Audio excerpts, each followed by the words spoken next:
Do y'all record all your calls for quality assurance, right? Yeah, so you keep a record of your calls, don't you?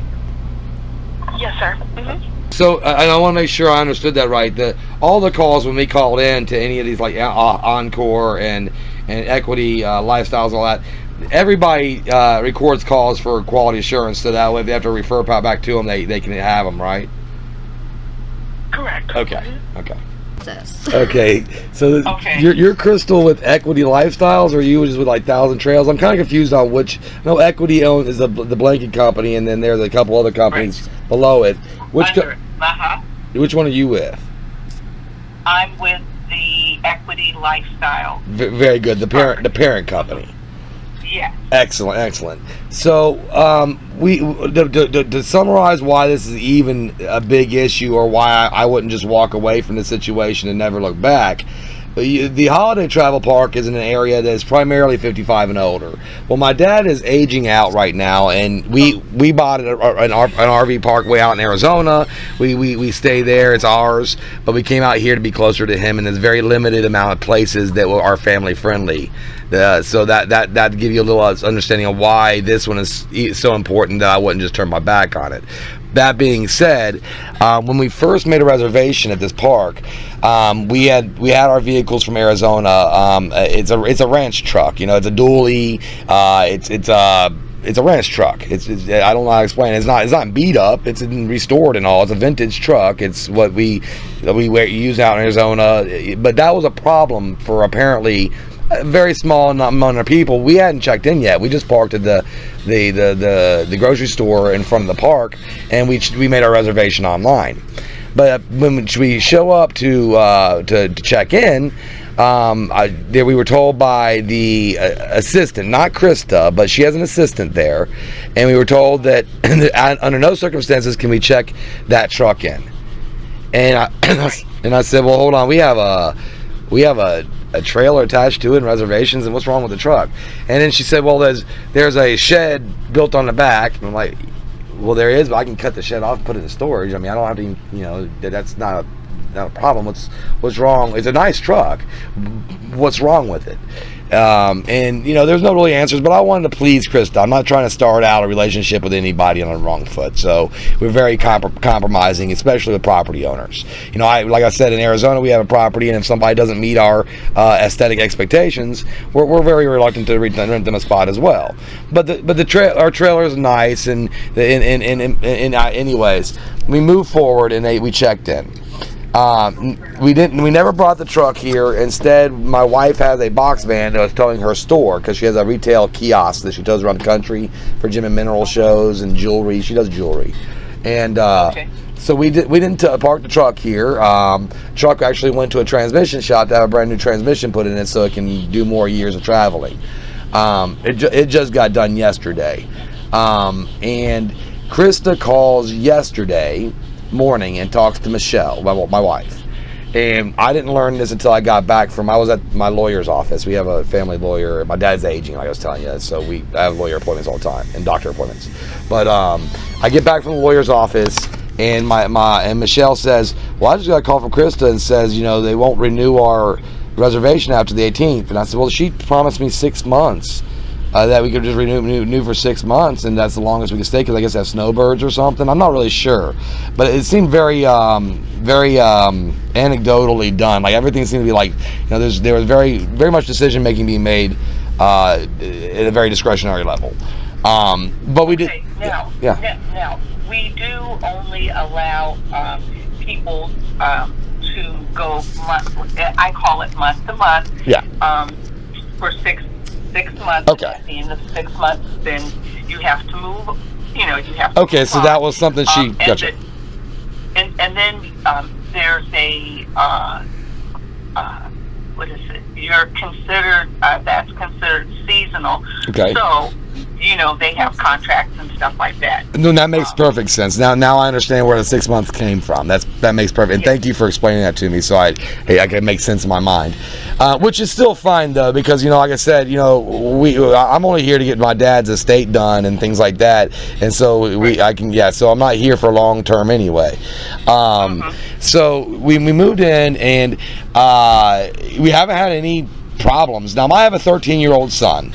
He's a pretty popular kid. He's a magician, wears a top hat, and has tie-dye, so he's kind of noticeable, I guess is the word.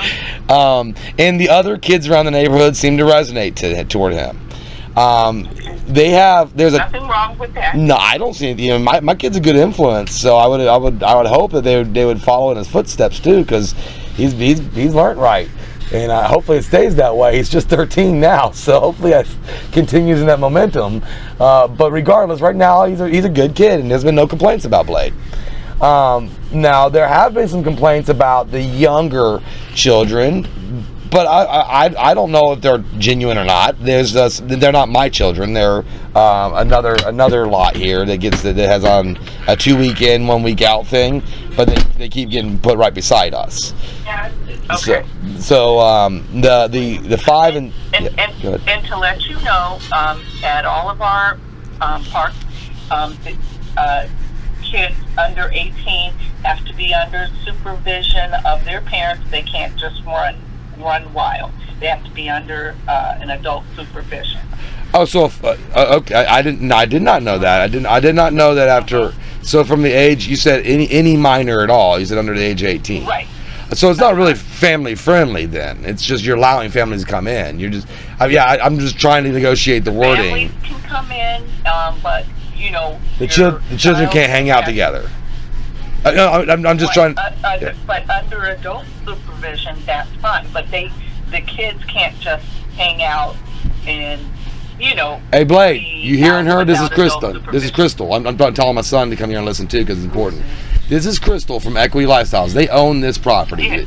So I'm just catching Blade up real quick. Got it. And she's telling me some things I did not know, and you need to be aware of them yourself. Got it. Okay, Crystal. Now Blade's listening. Can you tell him what you're explaining to me? Kids have to be under adult supervision. Okay. You can't just be out by yourself. If you're under 18, you have to be under adult supervision. Inside this park, if you're under 18, there has to be some adult with you. Away from our lot. If you're, I imagine you're allowed to be around these. When you're if you're on your own lot, that's one thing. But like out in the park, like if you go to the pool, for instance, an adult has to accompany your child to the pool. Okay. Now we did not know that till now. I don't think I saw a sign that said. Nobody's told us that. Yeah, nobody said anything to us like that at all. Not yet, and I didn't see it in the written rules. But hey, Crystal, and she is part of the ownership of the and that's what she's saying is rule. You understand that? Yeah. Whether it's written down or not, you understand that her. Yes. Okay, he understands, and I understand as well. And so yeah, but we had not previously heard that. Okay. What we have seen. So I called. My son went. I was not here again. This a lot of things happen when Dad's at work. But yesterday I got back and my son is homeschooled. But apparently during one of his breaks, he has a 15-minute break between each class. He decided to go down to the community center, to the game room that has the pool table and the ping pong table. I don't have to tell her why. Okay, I'll tell her. Did you check if you left any what? Magic the Gathering. Oh, cards. He has a card game he plays up there. He wanted to see if he left any of his cards there. Yeah. Okay. All right. And Blade, I was not there, so why don't you tell Crystal so she can catch up to what's going on. Tell her your experience. I'm going to let Blade explain this experience to you. Okay, so, like my dad said, I am homeschooled. You don't have to tell her any of that. She's already caught up. Yeah. Tell her your experience at the... Yesterday. Yeah. So, I went up to the area. I saw the sign up there that said you have to have an adult or be 16. Sorry. And you have to be 16 to be in there. So I wanted to make sure that I didn't leave any cards in there, and they don't listen to me at all. And Who's they? I'm saying, is the cleaner lady. Okay, so are you saying you asked them? No. So who is they don't... What are you saying when you say they don't listen to me at all? So I had some past experience up there. I was trying to tell them things, but they never listen to me. They just think I'm lying all the time. About what? About like playing in there. There's no age restriction. And you didn't all know sorts that. of You things. didn't know that, and apparently that's not true. But you didn't even hear that until yesterday from Brittany. So you didn't know about. You thought there was an age restriction. No, I didn't. Oh. At first, there wasn't a sign until last week they added a sign. Oh, okay. So up until then, you did not know there was an age restriction at all? No. Okay. Okay. So did you argue with them, or did anything like that? No, I did not. But I was trying to tell them when I went in there that I was trying to get some Magic the Gathering cards. It's a card game that me and my friends play. But they belong to you. Okay. But they belong to me. So I was trying to make sure that I didn't leave anything in there. And they caught me going in there. Well, yeah, they stopped me from going inside and was telling me about the rules, but I was trying to get my cards. They wouldn't listen and still kicked me out before I can get my cards. The way you're describing that doesn't tell Crystal much. Okay. They saw you going in. They saw you going in, and they told you, they stopped you, right? Yes. What did they say when they stopped you? They said that you have to be 16 or an adult to be in here. Very good. Then you said what? I said that I did not think that, and I needed to go. I did not know that, Okay. and I needed to go get my cards. They said, I don't care. You can't be in here. Okay, so they're telling you can't go get things that belong to you, and did anyone go to go get them for you? No, because they thought I was lying About going to get my stuff. Okay. So when I get back from the lawyer's office yesterday, I learned this thing that he had this experience at the clubhouse, and then then Michelle, my wife, tells me that she gets a call from Krista, and I'm gonna let Michelle describe that because I don't want to be hearsay. Yesterday, Krista called and she said, she called me just to tell me, she says, I just wanted to let you know that you're paid up till the 18th, but at that point we're not going to renew your reservation. And so I was kind of confused at that point because we hadn't received any complaints or notifications or anything like that. And when we called her back to try to find out what it was, she said, well, I don't have to give you a reason. And so we're trying to figure out what the reason is. So she says there's been a whole bunch of complaints, and not all of them have been about you, but I don't have to give you a reason. I just want about me. I was just really confused and like not getting any kind of answers because up to this point we haven't had any like we get along with notification that there was complaints or like as far as we knew nothing had gone wrong. And then I just got that phone call yesterday just out of the blue. And so now, is that it? That's your summary? Yeah. All right, so that's what sparked our call to you. Okay. Now, it is true that they cannot renew you for no reason or any reason. Okay. Meaning they don't have to give a reason to not renew someone. Okay. So they do have the discretion to just willy-nilly kick somebody out randomly. Or not renew, like that's something. And I asked that. Right. I asked that with all due respect because I'll tell you why I asked that. This park is about 70% stationary mobile homes. So there's about 30% of this park are RV lots, and about 70% of it are stationary mobile homes. In Florida, as well as the majority of the United States, or all of the United States, the federal law is that there's an Equal Housing Act, and the Equal Housing Act does have reasons, that you can't have no families in a park, and you can't kick someone out because they have a family. You see, there are restrictions, or because someone's black, or because someone is a Muslim, for instance. There are protected things, and family rights are one of the things that are protected under that act. So while your family was in the park, and so, and I'm sure there are other families in the park as well. Sure. So, I don't see where you're saying, there's. I'm not making any accusations yet. I'm not at this time, because I'm just trying to figure. When you said that they don't have to give any reason, it appears if you were to be, from someone who's not being given a reason, right? So you have to try to figure out what the reason is yourself. It would appear that the reason that we'd be getting kicked out is because my son is 13, or now almost 14. He'll be 14 years old, and these other children, I guess, are now that we did not know that they had to be supervised in the park at all times. So no one has clarified that until now with you, Crystal. So it would be what it would seem like is that there was a problem with them wandering around as kids.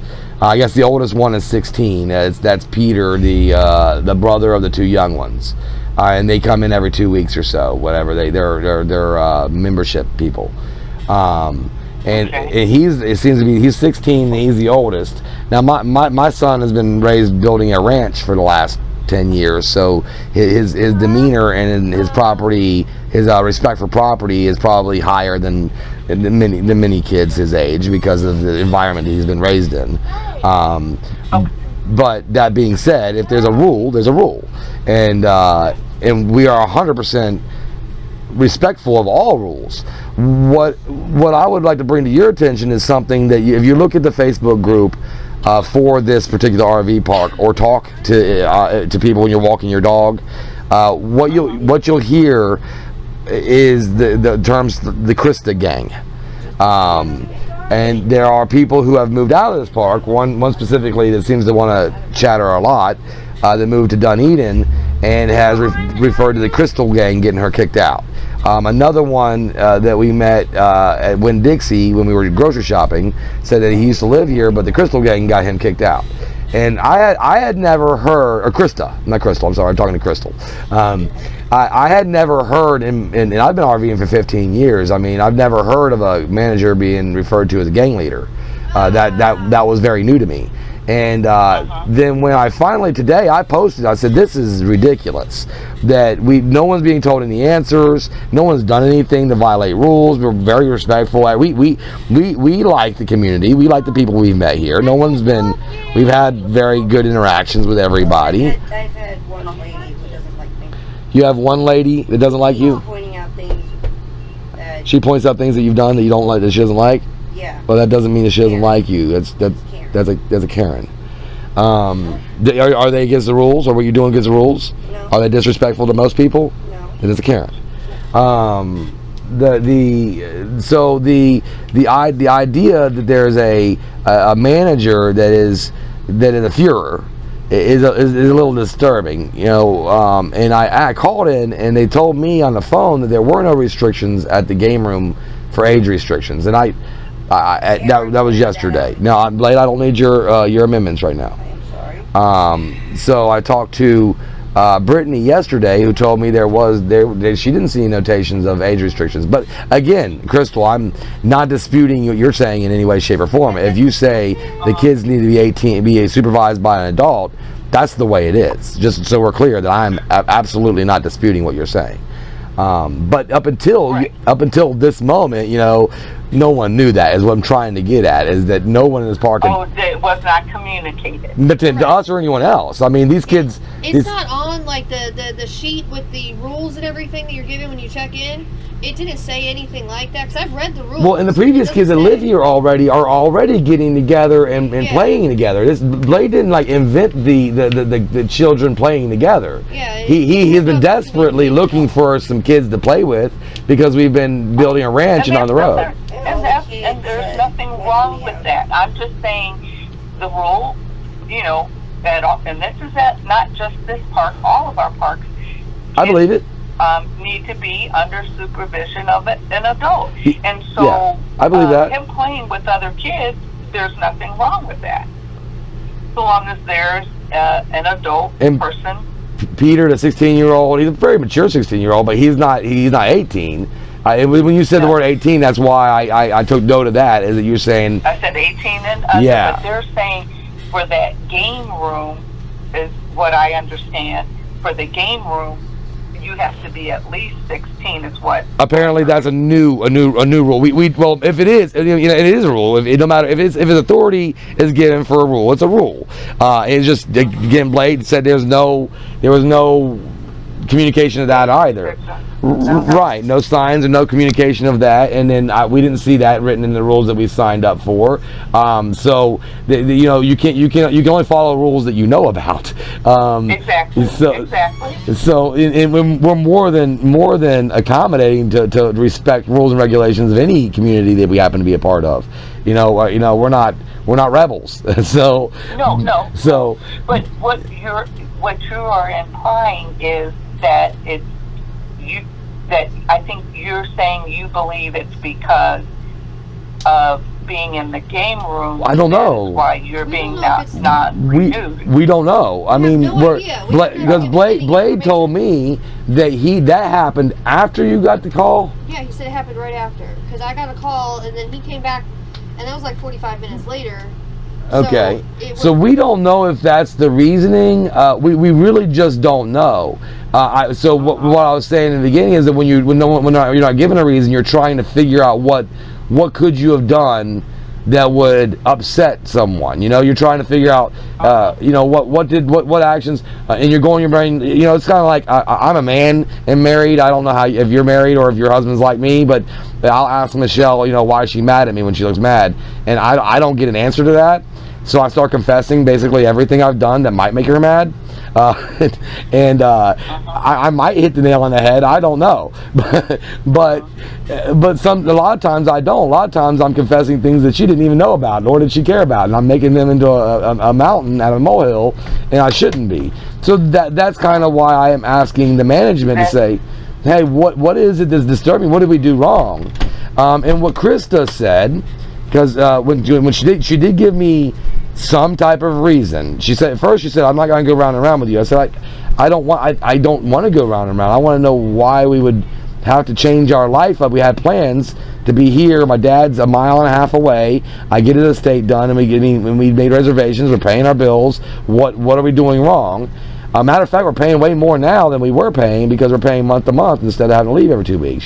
So it costs more money. So we're paying for electricity.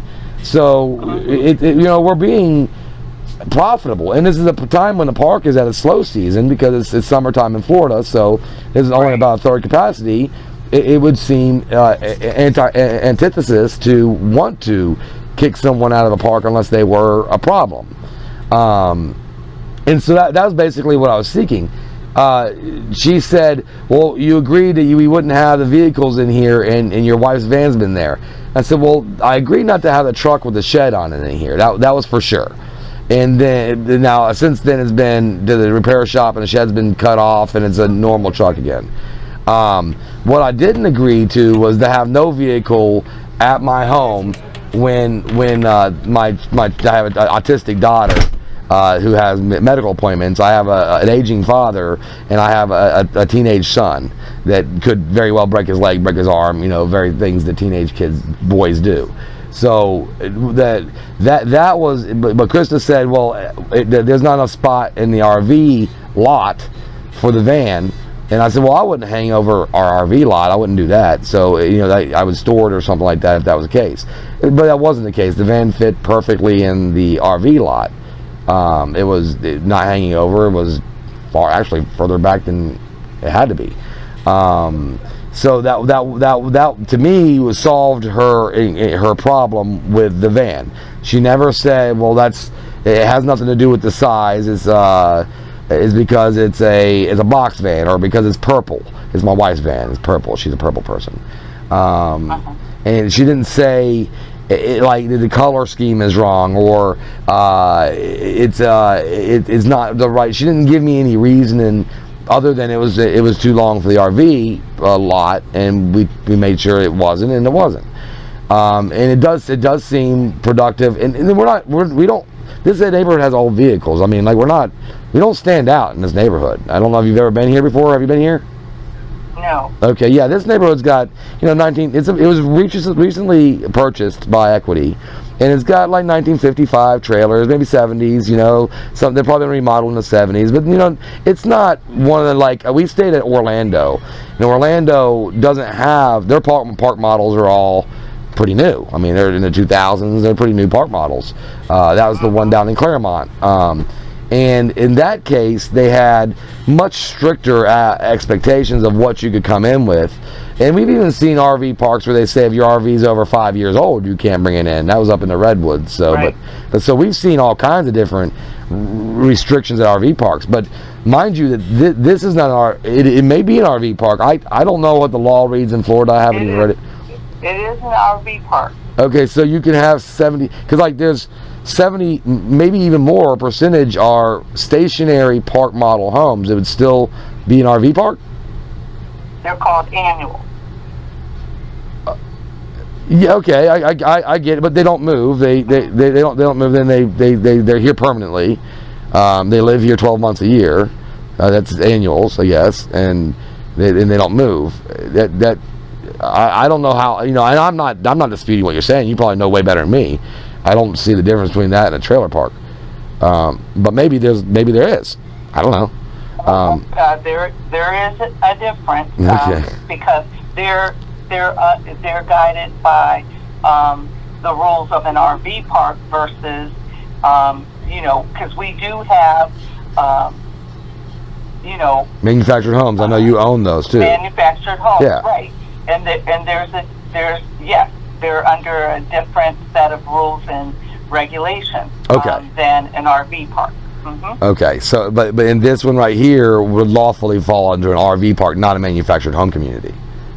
Correct. Okay, yeah, I like I said, I've never done any research in Florida law on, because I know in California they have two codes. The one's a manufactured home community code and the other's RV park code. And I do know the California's laws on that because I was out there for so many years. But I don't know Florida's. I left here when we bought the RV originally. I just came back because my dad's old. And he's actually out front right now waiting to go to another appointment. But anyways, he can wait a second. We came to brought it to your attention because we feel that there's no legitimate reason to not renew our reservation. She told us there was 6 months that we could reserve. We were more than happy to correct any behavior or that might be unacceptable if it's brought to our attention. We're more than happy to follow any rules and regulations that are brought to our attention, or like there are any reading. I mean, I read the paperwork. I'm not one of the people who doesn't read the paperwork. So I'm not telling you I'm ignorant because I'm willfully ignorant. And that's kind of why I'm saying we're willing to meet the expectations of any community we're in. We don't know what those expectations are, and what we believe is that Blade is being, or that the fact that we have an atypical child, Blade, Scarlett's autistic, so they didn't know we had a daughter. She doesn't go outside. They've never met my daughter. She's but my son, however, is atypical. So and we believe one of the two, I don't believe, is the autistic daughter because she hasn't really been outside. I believe it's the Blade. And if you're telling me that he has to be under adult supervision, he will just ride his scooter outside the park and play other places, like at the parks, like at neighborhood parks and stuff. There's not a park here in this RV park, though. Just so you know, there's no child park, and it would be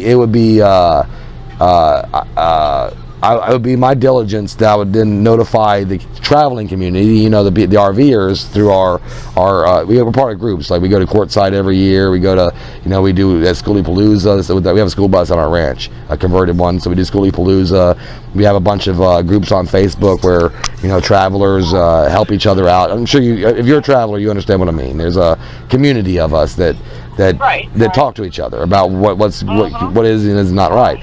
And it would be prudent to let other people know, and I wish we would have known, that if you have a child under the age of 18, there is no playground here at this park, and they won't be allowed in the community center without adult supervision. And while that might not be a deal breaker, for many parents, then that might not be at all.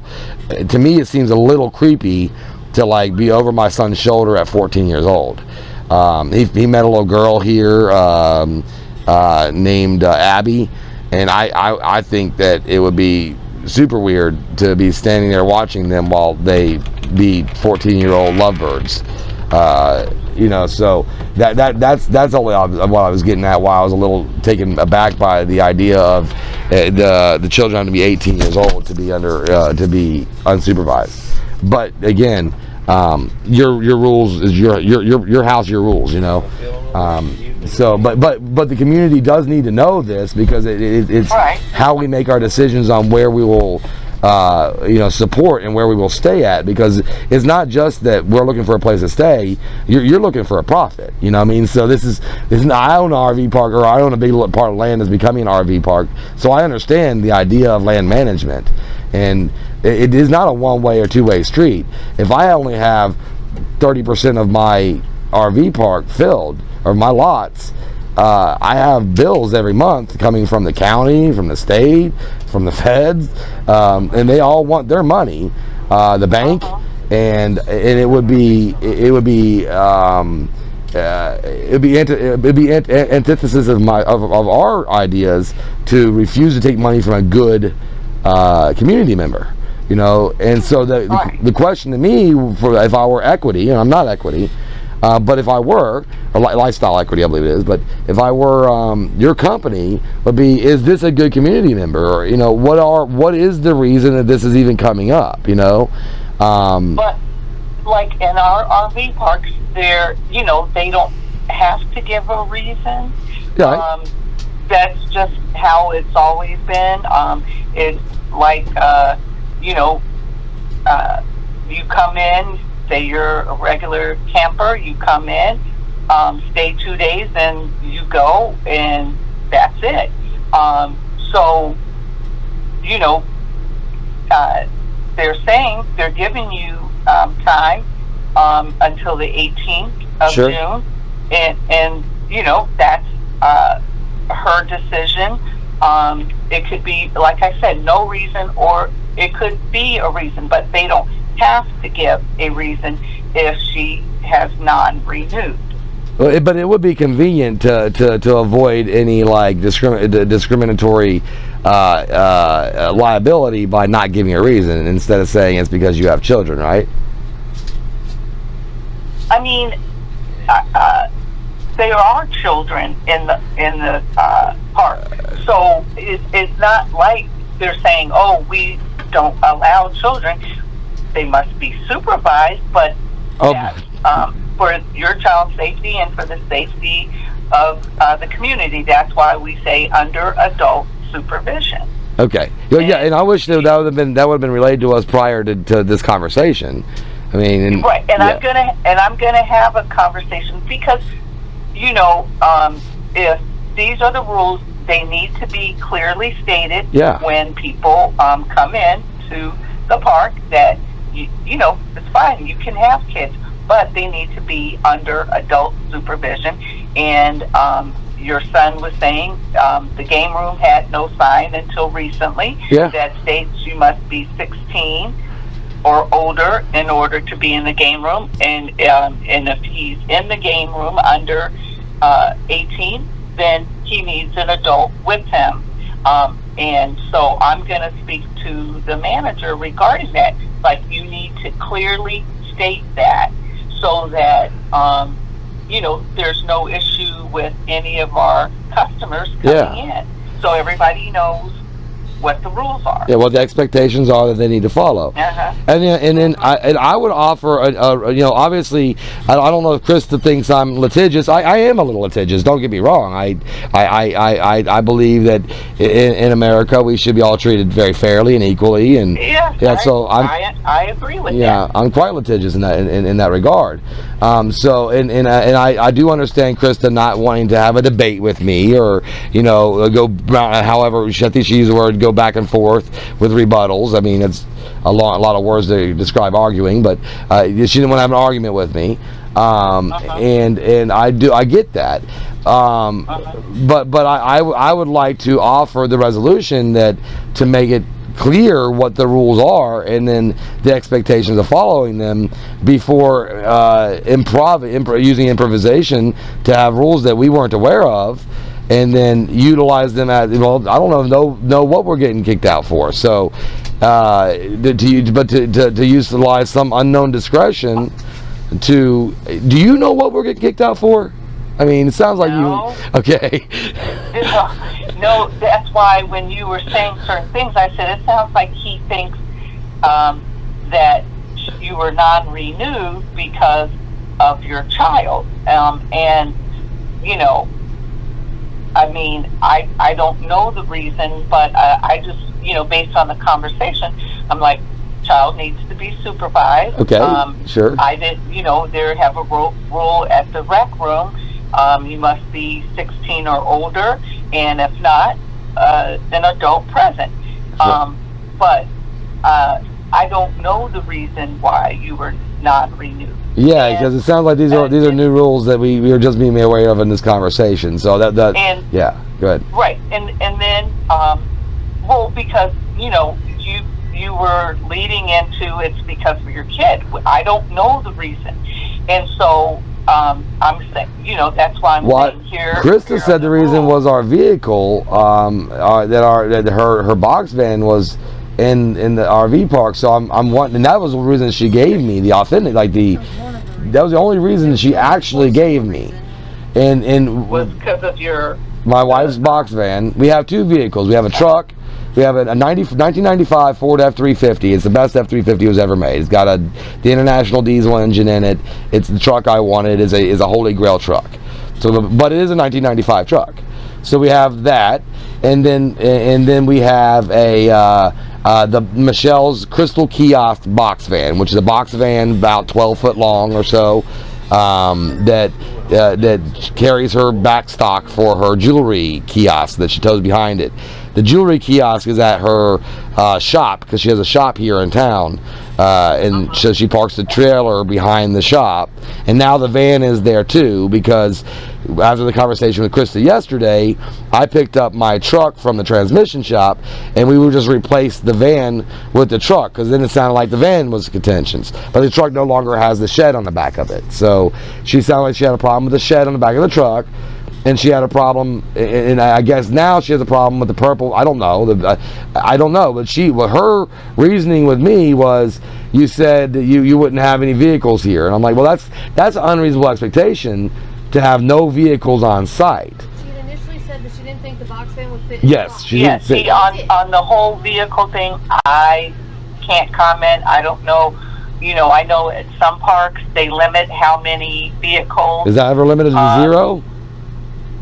I mean, you have to come in with something. Right. What I'm saying is, I don't know if that's the case. I don't know. But you said she mentioned the box van. I don't know. Yeah, yesterday. It's a cutoff van. It's an oversized van. It's square on the back, and it's a van, but it has a big square box in the back. Yeah, and so I can't, because I don't know what is, quote, normal for each park.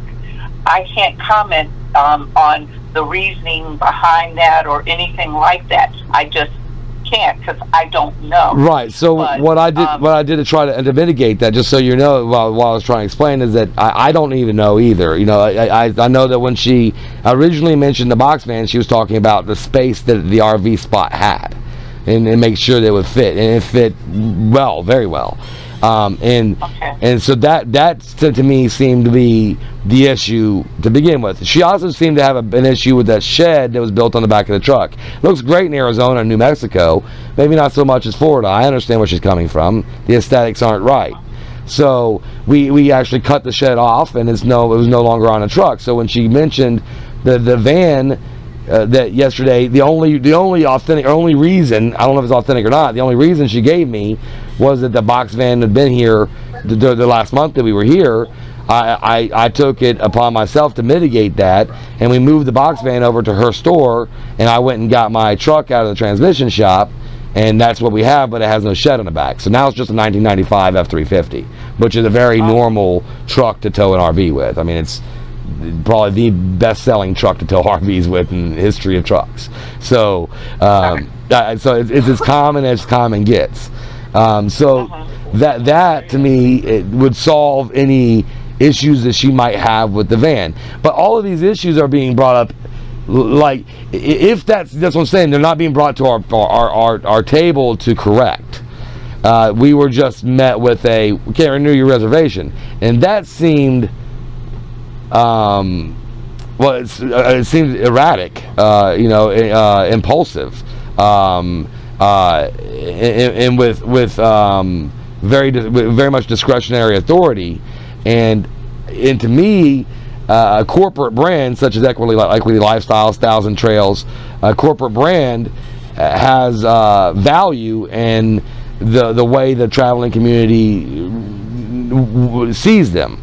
So if you were to, you did say there's other children in this community, but there's 2 other. All the other ones are being kicked out. So there was a 2 that come here every 2 weeks or every week that she called their parents too and said, well, we can't renew your reservation. And we talked to they're the neighbors, so they came over here and we were talking about what was going on, and that's what made me think maybe it was their young children that were causing a ruckus. I don't know is why they get the same call. They say, well, I don't know, because we're not staying any extra. We're checking out tomorrow, and then we make a reservation and come back after we have a week out. We're not paying monthly. Thousand Trails told us there was no documented complaints for us at all. I mean, I guess you could check it. We're lot 166.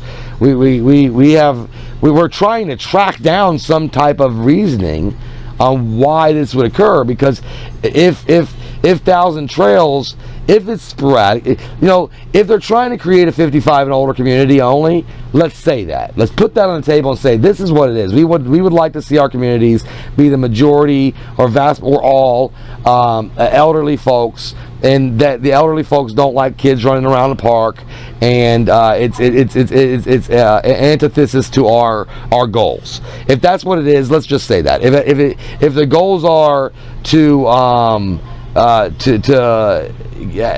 tell people to leave after promising them saying you can reserve for 6 months, up to 6 months, and then tell them to leave on a 3rd month, I guess, with with unknown causes and no real reasoning, then that's something that the traveling community needs to digest before traveling 600 miles to 1,000 trails. You don't want to get in your RV, travel for $1 a mile to get somewhere that's going to be contentious to your lifestyle. And so we need to know what that lifestyle is. But it sounds to me, what I'm hearing, and tell me if I'm wrong, that every park that's in the Thousand Trails network has its own expectations of aesthetics, its own expectations of what the community should be like. How many, is that how you are?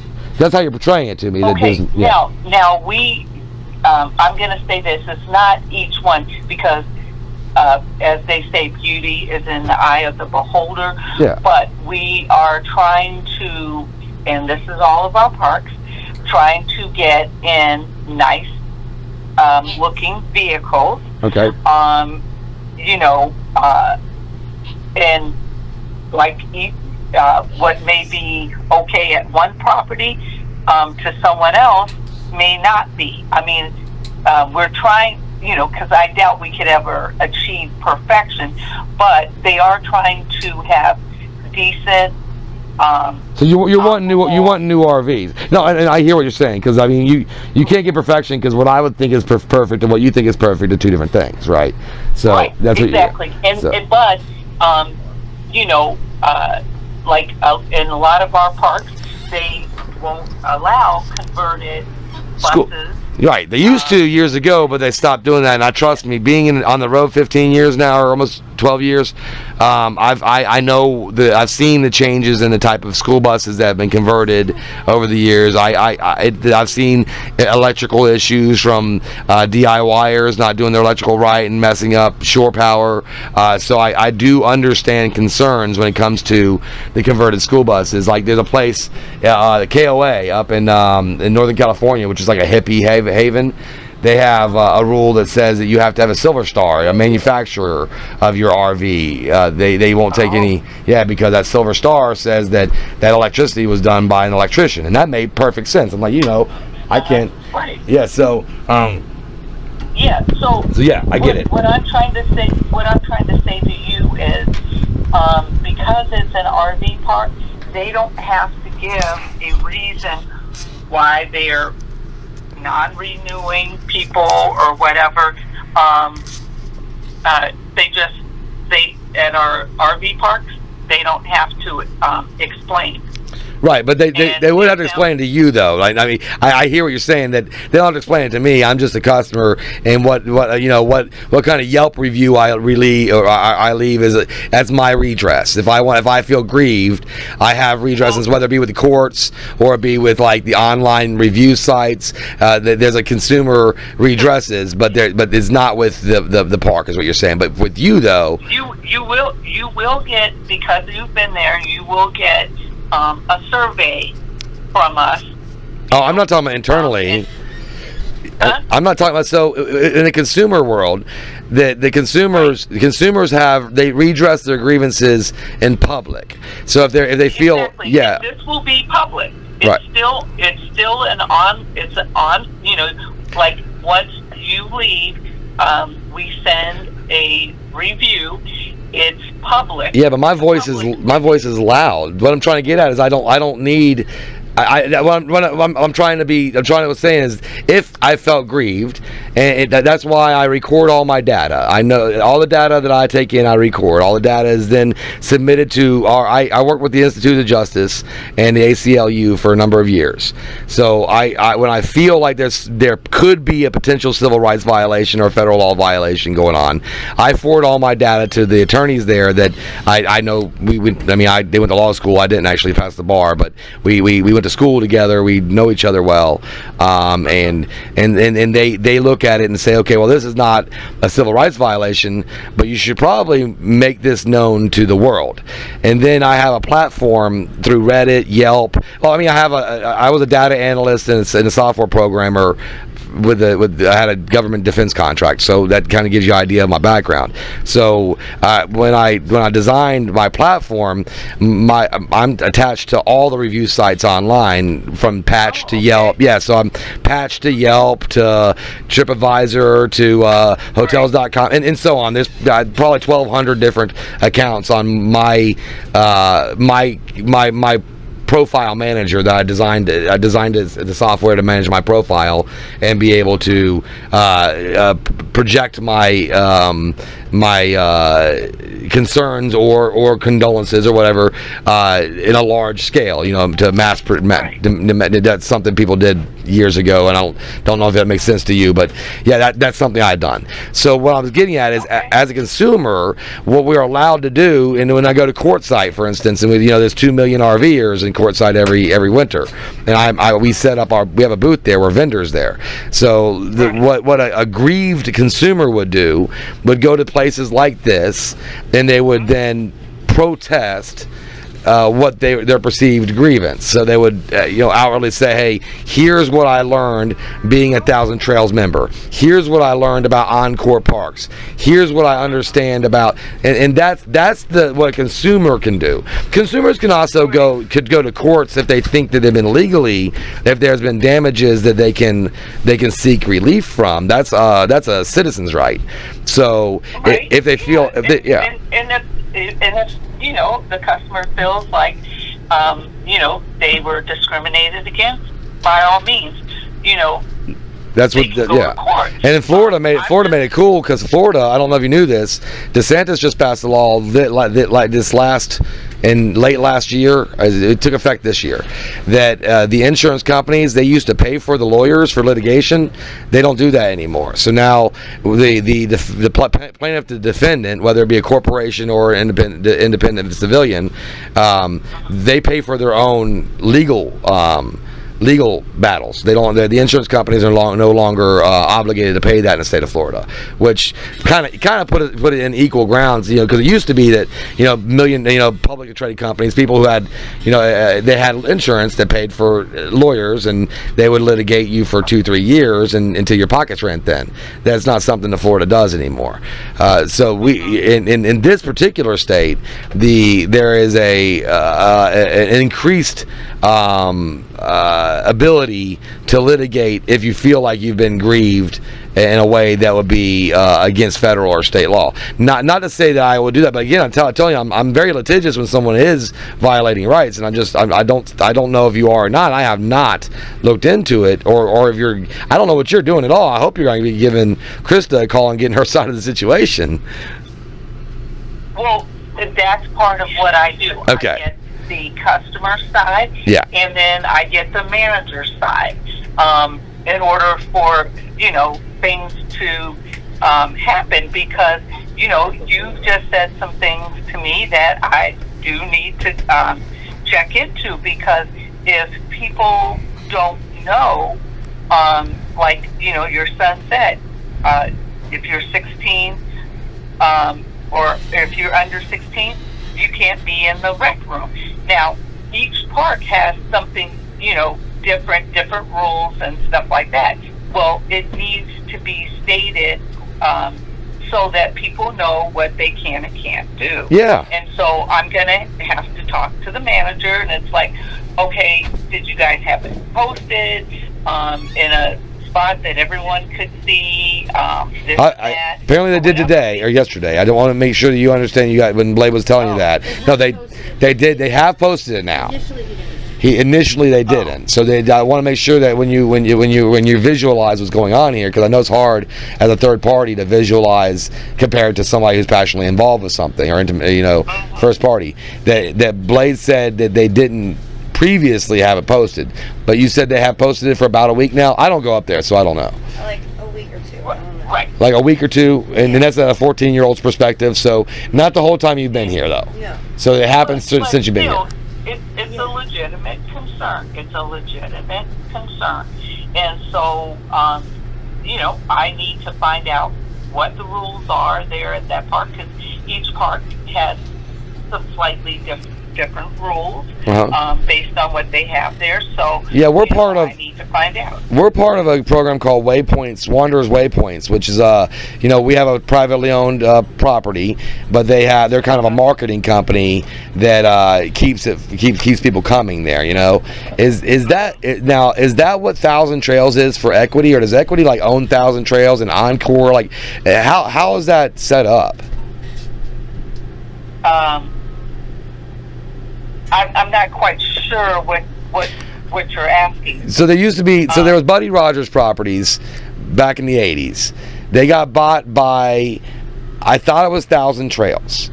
And then there were Encore Properties. And when we first started with the, you know, camping at Thousand Trails places and staying there, Encore and On Thousand Trails were not the same company.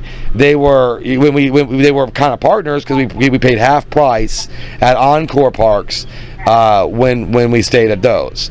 And so, but the Thousand Trails parks you could stay at for, I guess it was $3 a day or something like that.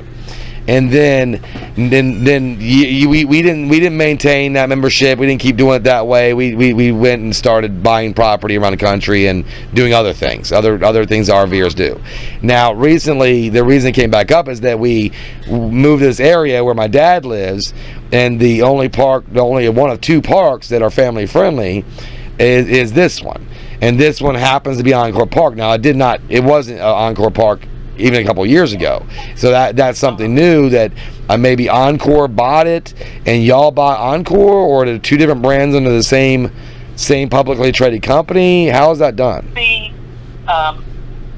I don't know, but we own Thousand Trails and Encore. Okay, so you're the blanket company for both of those companies. Correct. And we own and manage Okay. the Encore and Thousand Trails. Okay, and that makes sense. So you're the go-to. You're a publicly traded company, right? Yeah. Right. So, yeah, it sounds like there's just a lot of different ways, and I want you to finish your research out before, like, I'm not making any decisions on. I'm hoping that this just goes away, you know, and then we just next month we pay our rent and we stay for how long it takes for me to be with my dad before, and then I can go back and do our next chapter, and then come back every winter. We were hoping to be able to come here every winter and be close to my dad for, you know, an indeterminate amount of time, you know, hopefully as long as possible, you know. So that was our hopes and dreams. And we sent a message to Krista about buying one of these. There's a bunch of houses for sale here. I guess we were calling them park models. but there's a bunch of them for sale here, and we figured we just pay for an annual, pay for a house, you know, for what, $40,000, $50,000, whatever it costs, and then and pay whatever your annual is. I know in Florida or in Orlando, it was like at the time under $5,000 for an annual. I don't know what it is now, but it's still nominal to have a secure place to come back and forth to and visit my dad, and that's what we hope to accomplish. But we definitely can't do that if we don't know what's going to happen next month, you know. Right. I'll have to talk to Krista. You know, I'm getting your side of the story of what's going on, and you know, it'll be up to Krista and the regional manager to, you know, either continue with the non-renewal or not. Right. I don't make the final decision. Who is the regional manager? That I don't have that person's name offhand. I'll have to look for it. But so Krista does have an immediate supervisor. She's not a Führer, like a dictator. And the reason I bring that up is that when I posted my grievance on the community group, that this is my experience and how I feel about it, there were several other residents that said it's about time that somebody saw how this is being mismanaged. And someone else said, yeah, I'm so tired of the being ruled under a dictatorship.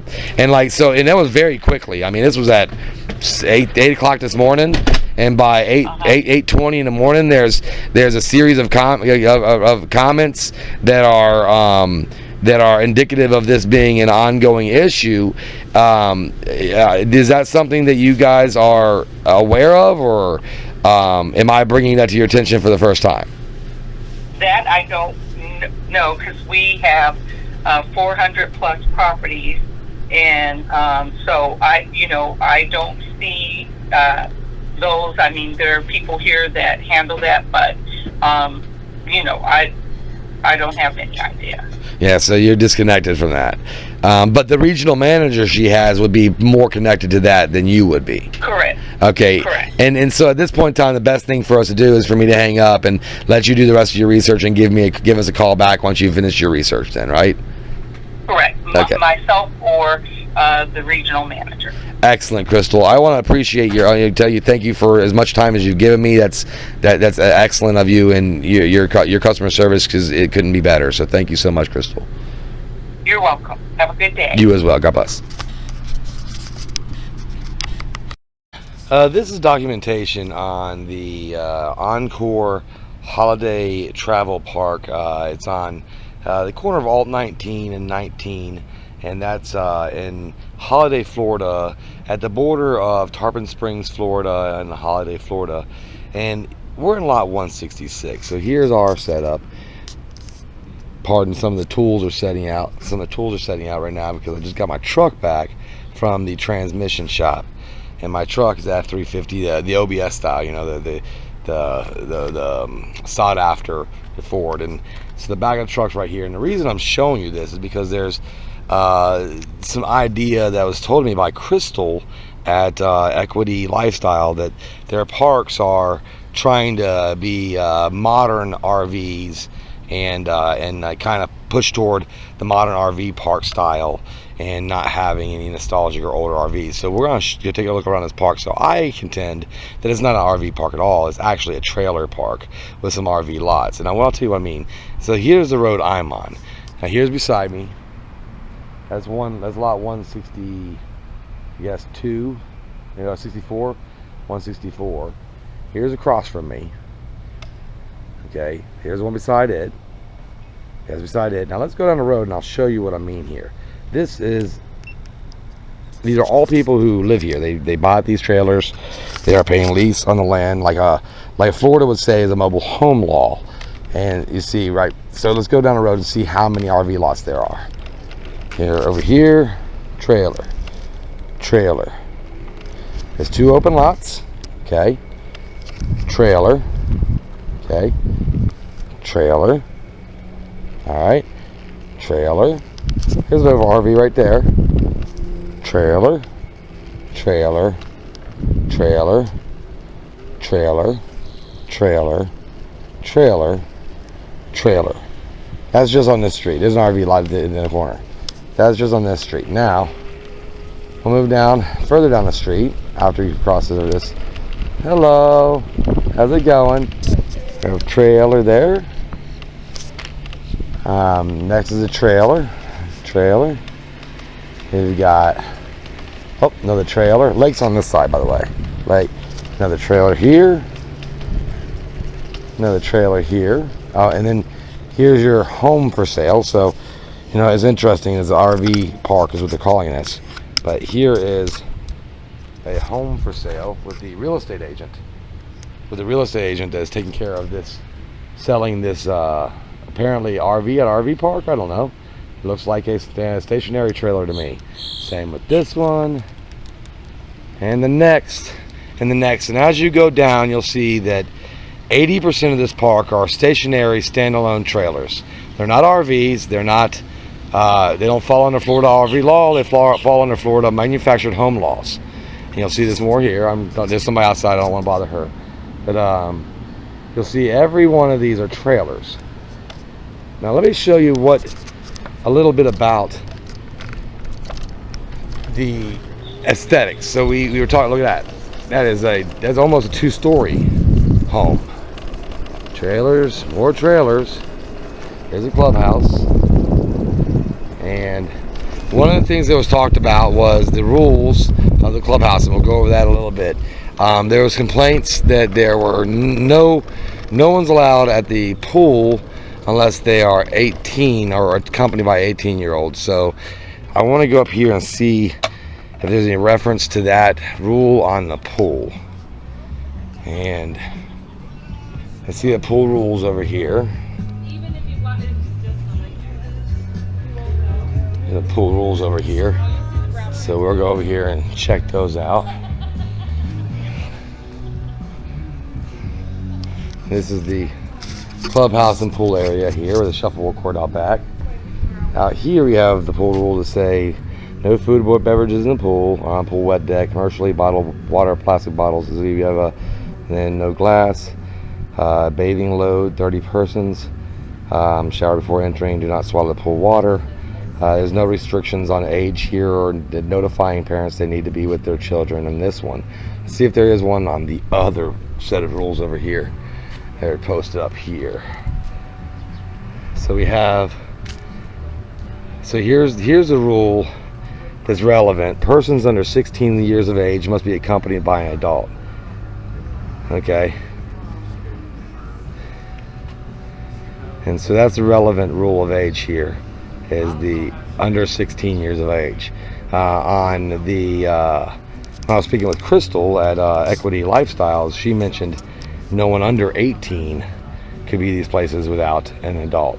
So, but there is a rule under 16 years of age. So that's the relevant rule on that one. So let's go check out the rest of this park. I think I parked this way.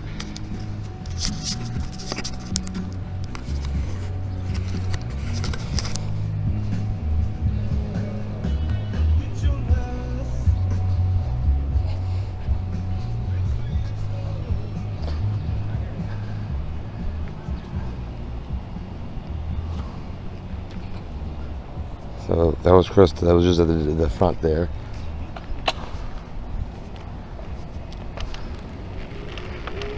And then here's the main entrance, and this is an important one to look at.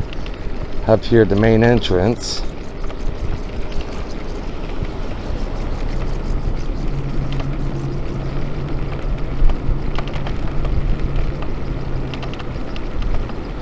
and I'll show you right outside this RV park. There's a group of crackheads. Let me pull this out and show you. The wind is blowing pretty hard, so pardon me if I don't talk while we are riding the scooter.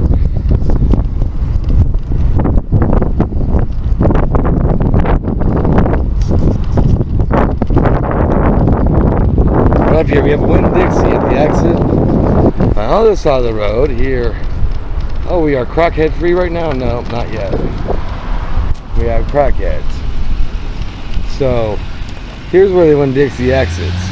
This is a Puerto Rican restaurant, and every day, all day long, right over here at this tree, across the street, there's a group of drug addict alcoholics and panhandlers, and they've been kind of moving their way back into the RV park and being nosy themselves. I don't care. I'll whoop your fucking ass. You got the wrong guy, bub. So you better choose somebody else to talk shit to. I'll tell you that right now. You got that? See, that's what we have to deal with at the front of our RV park. And then here you got trailers.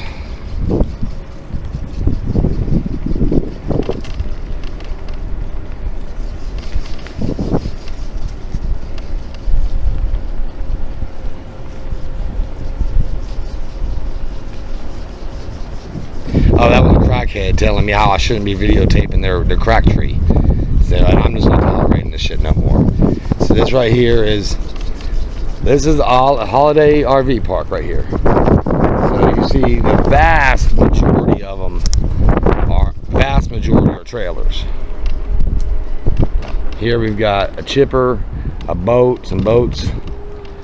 All right, and this is the back for one of the roads. There's a scamper there. The back side here.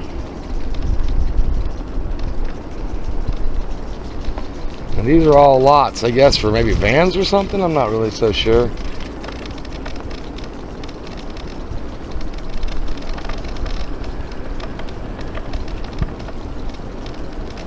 Yeah, I don't tolerate discrimination and treating people poorly, whether it be, you know, if I'm documenting and there's some crackhead telling me I can't document, or there's a dictator like manager. I'm just the one that's, I mean, I'm not just gonna sit. If you're morally unrighteous and repugnant to society, then there should be consequence to that. You don't get to just be a bad person and cause damages to people with no oversight and no ramifications. That is not okay in society. So this is the other, obviously, trailer, and I'll show you. You can't call this an RV park. It'd be inappropriate to call this an RV park here. There's another trailer here. Now, how about the type of vehicles? Like, you know, there was some mention that they're trying to keep newer vehicles with some aesthetics. You know, these are old trailers. So let's just look at some of the vehicles. All right. Now, these are pretty good vehicles right here, right? That's even nice. Got the concrete. And there you go. So now, I drive that old 1995 OBS Ford. So, you know, obviously they don't want, that was one of the possible potential reasons, is they don't want the aesthetics of that. Here's a 1997 Jeep Cherokee or so, something like that. Maybe 1994. They all look the same in the mid-90s, late 90s. There is a 90s Grand Lincoln. We've got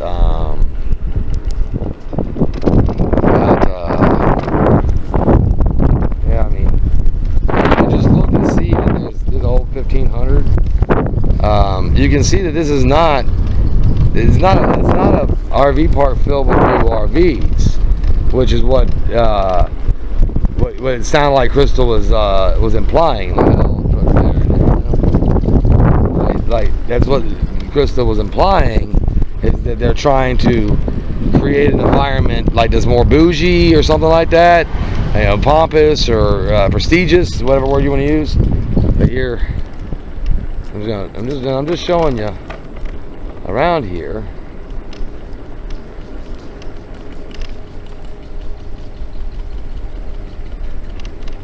Coastline Drive. It's one way here.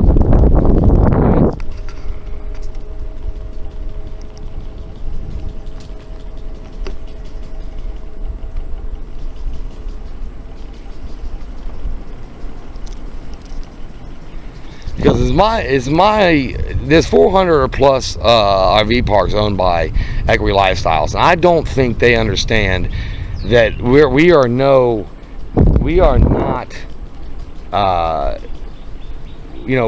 our stuff is not old compared to other. You know, I've seen RV parks that wouldn't let any of this stuff in.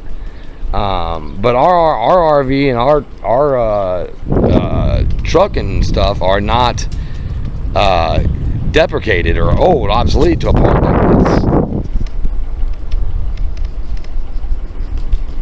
And this is all over Krista giving us a call and saying that she was kicking us out on the 18th, that she wouldn't renew our reservation, and with no reason whatsoever. We believe our reason is bigotry. And we believe it's because we have a family. But one of the things that Crystal at Equity Lifestyles told us was it could be aesthetics. So I want to show the aesthetics.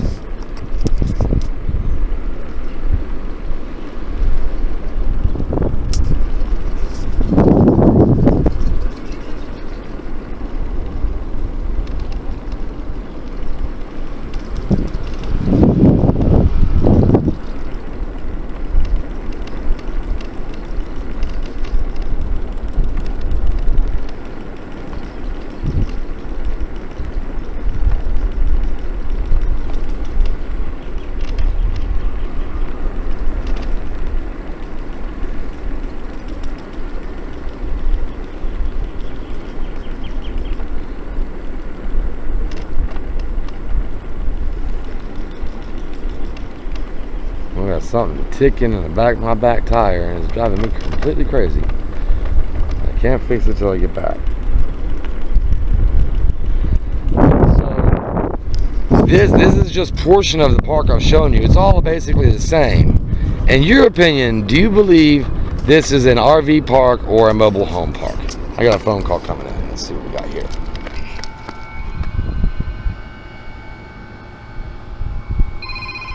Hello?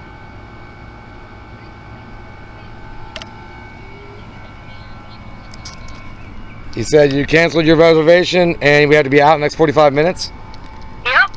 The regional manager just canceled the reservation out of nowhere and said we had to be out in 45 minutes. Yep. Okay. So as I'm documenting this, the regional manager came by our RV park because I made a complaint to Equity Lifestyles about this situation. The regional manager came by and canceled our reservation and said we had to be out within the next 45 minutes. So we have to pack up and leave, and then we're going to go ahead and file a suit against them because it's not okay. So I imagine you can imagine how it would not be okay. All right.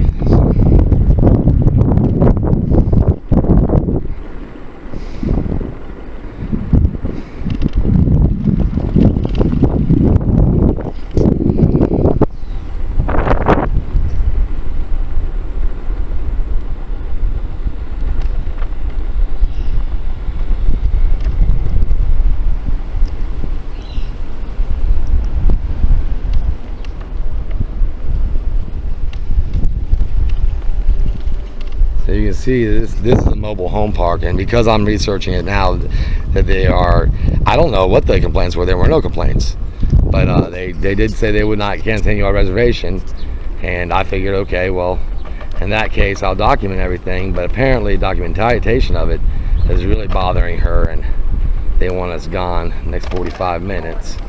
Hey, good morning. And this is a mobile home park. It's not an RV park. So if anybody wants to call it an RV park, that definition would suspect that they were hosting RVs here, and in reality, what they're hosting is these are all trailers here. Look down the road, trailers. They're all trailers here. Same with this road here. That road there. All trailers. And all trailers. Just trailers. It's a trailer park. But I will let them cancel our reservations and we will be out in the next 45 minutes. But you saw how that was done in retaliation. So I mean, I feel like it should be taken to court, and we'll figure it out from there. Thank you for contacting Equity Lifestyle Properties. We are currently on the other line assisting other customers and Why is he taking the power out first? To assist No, I you was more trying to use quickly, the office. I please was leave a trying to put voicemail the with thing the in. following: your name, the property you are calling about, your telephone number, and a brief message detailing your concern. Thank you. Please leave a message after the tone. Hey, When Michelle. you have finished, please hang up. Dispute that $150. Yes, this is, my name is Andrew McQuain. I'm calling on behalf of Michelle Kellison, my wife, and this is concerning the ongoing issues with Lot 166 at your holiday travel park. We made a complaint to your corporate, and subsequently our reservation was revoked immediately by Justin Wood. This is a very quick and unexpected retaliatory effort.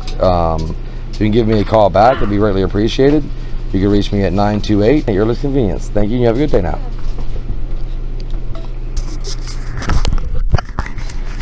When are they refunding this? It would go back on the vendor. It's not there yet, though. But all those lights in the wagon lit. We'll leave once we get a refund. What? We'll leave once we get a refund. You want to call him and tell him that? Yeah, I mean, I'm I gonna don't call see the Pasco. money's not there. It's not there? No, it's not there yet. I want Pasco County Sheriff's Office to at least give us a record here.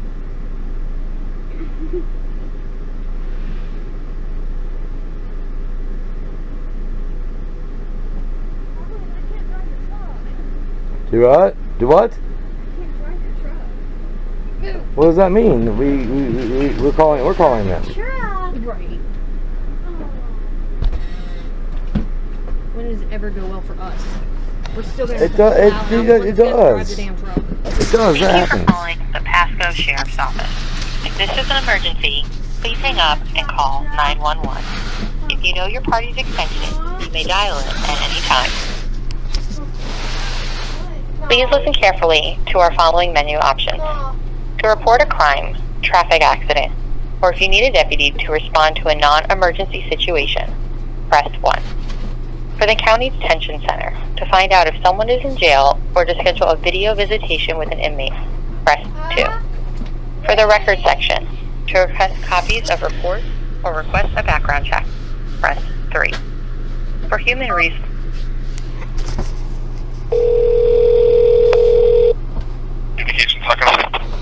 Yes, I think I need a sheriff to show up to a holiday travel park, lot 166. We are, I guess, a guest because we've only been here about a month and a half.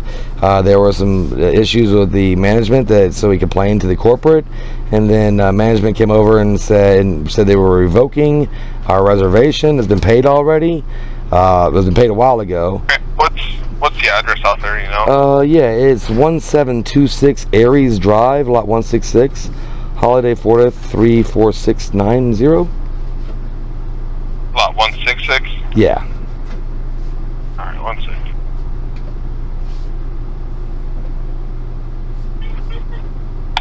And what's your first and last name? I'll give you my first name. I don't typically, give up my Fourth Amendment rights. I value those, but it's Andrew. I'm sorry? I'll give you my first name. I don't typically give up my Fourth Amendment rights. I value those, but my first name's Andrew. Okay, what's your phone number? It's 928-240-1089. 928, yeah, 240-1089.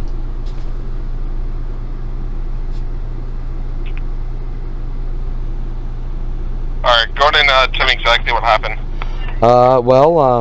There was a call yesterday from the management, the park manager. This is a corporate park, but the park manager herself that said she wouldn't be extending our reservation past the 18th. And I called the corporate office because she wouldn't give us a reason why. There was no reasoning behind it. And I called the corporate office and made a complaint on the lack of professionalism. And then we were told we had to leave within 45 minutes. But they took a month's worth of rent money from us, and we haven't gotten that back yet. So they're asking us to leave, but they were paid here until the 18th. Okay. So they can't just like kick somebody out, take their money, and then kick somebody out. That's not how any kind of real estate works. So I'm gonna have it. They're gonna give you a phone call first, okay? It's gonna come from my private or an unknown 727 number. Sure.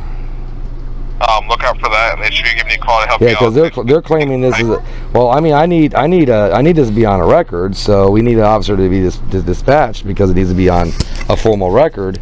And they're saying on this paper that to remain after receipt of this notice is a misdemeanor under state law of the state, but that can't be. I don't know the laws of the state well enough to interpret whether they can take your money and then kick you out for complaining about them, and then as retaliation, and then use the police to do that. I don't know if that's something that certified law enforcement gets involved in, or if that's a civil matter. It sounds like a civil matter to me. It is a civil matter at this time. I'm not for sure if they'll come directly to the address to speak with you. They may call you by the phone first. It's deputy discretion and what the supervisor says. But I'll put in the narrative of what you want, and then they'll go from there. It's going to be up to them what they decide to do. Who's that, the deputy? Yeah, the deputy or the sergeant. Oh yeah, I'd like to be a sergeant if it can be. I'm not really interested. Not that I don't respect all deputies. I just know how I've been working within the law enforcement community for a long time, and in this case situation, a sergeant with the knowledge of a sergeant needs to be involved. Okay, I'll document that. Thank you so much. Appreciate you. All right, thank you. Yep.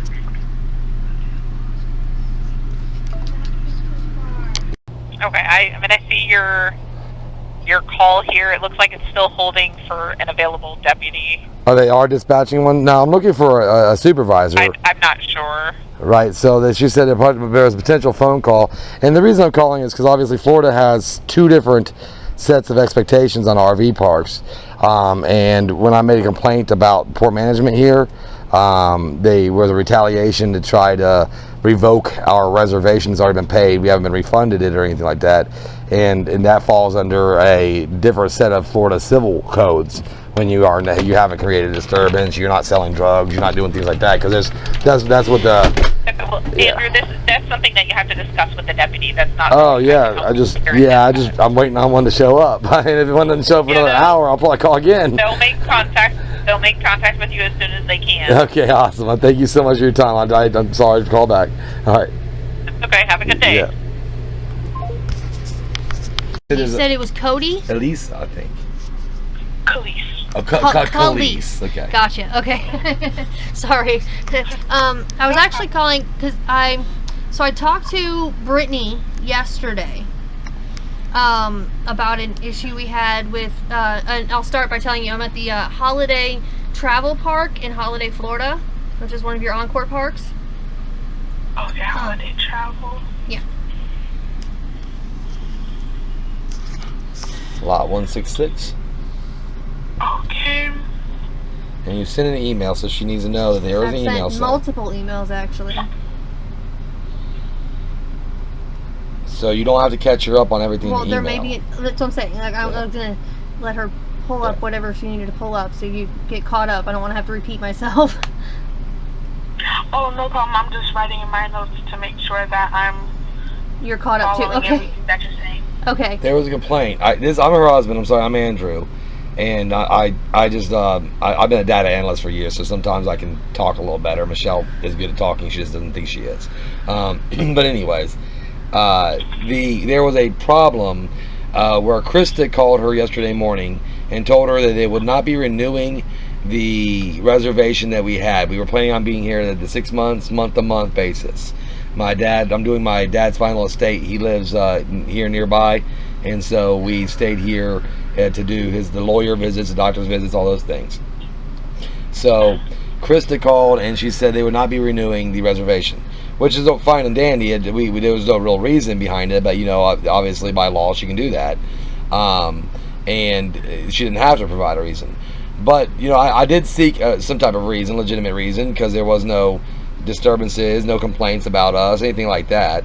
And there's been a number of neighbors that have said that they have been attacked by Krista to try to take their properties. I guess they have the annuals and park models, and they're trying to kick them out. And so I posted on the Facebook group that, you know, the way I felt about it, and I called corporate, and Michelle emailed corporate about how she felt about it to explain that it feels like Krista is managing the park in a way that could very well be discriminatory against ADA. My daughter is extremely autistic, and that would be a problem to kick people out because they have autistic daughters or anything like that. You know, this used to be a 55 older park to get you up to what's the local politics.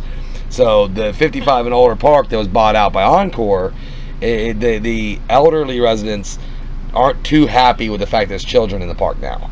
That's really what's going on here in the nutshell. Krista, the manager, is trying to make them happy, I think, is what it seems like. But that's at the cost of the families that are reserving through, you know, Encore, and we reserve through this. We pay them $732 a month rent. So we're not using like 1,000 trails plus electric.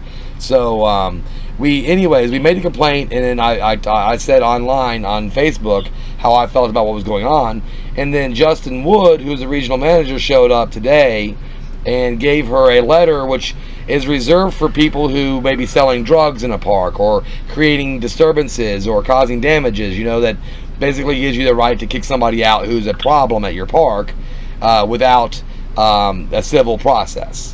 Because she accepted the rent a couple days ago. So she accepted rent for the next month until the 18th a couple days ago, and we were planning on leaving until at least the 18th. When she said we had to leave the 18th, we were making arrangements for that.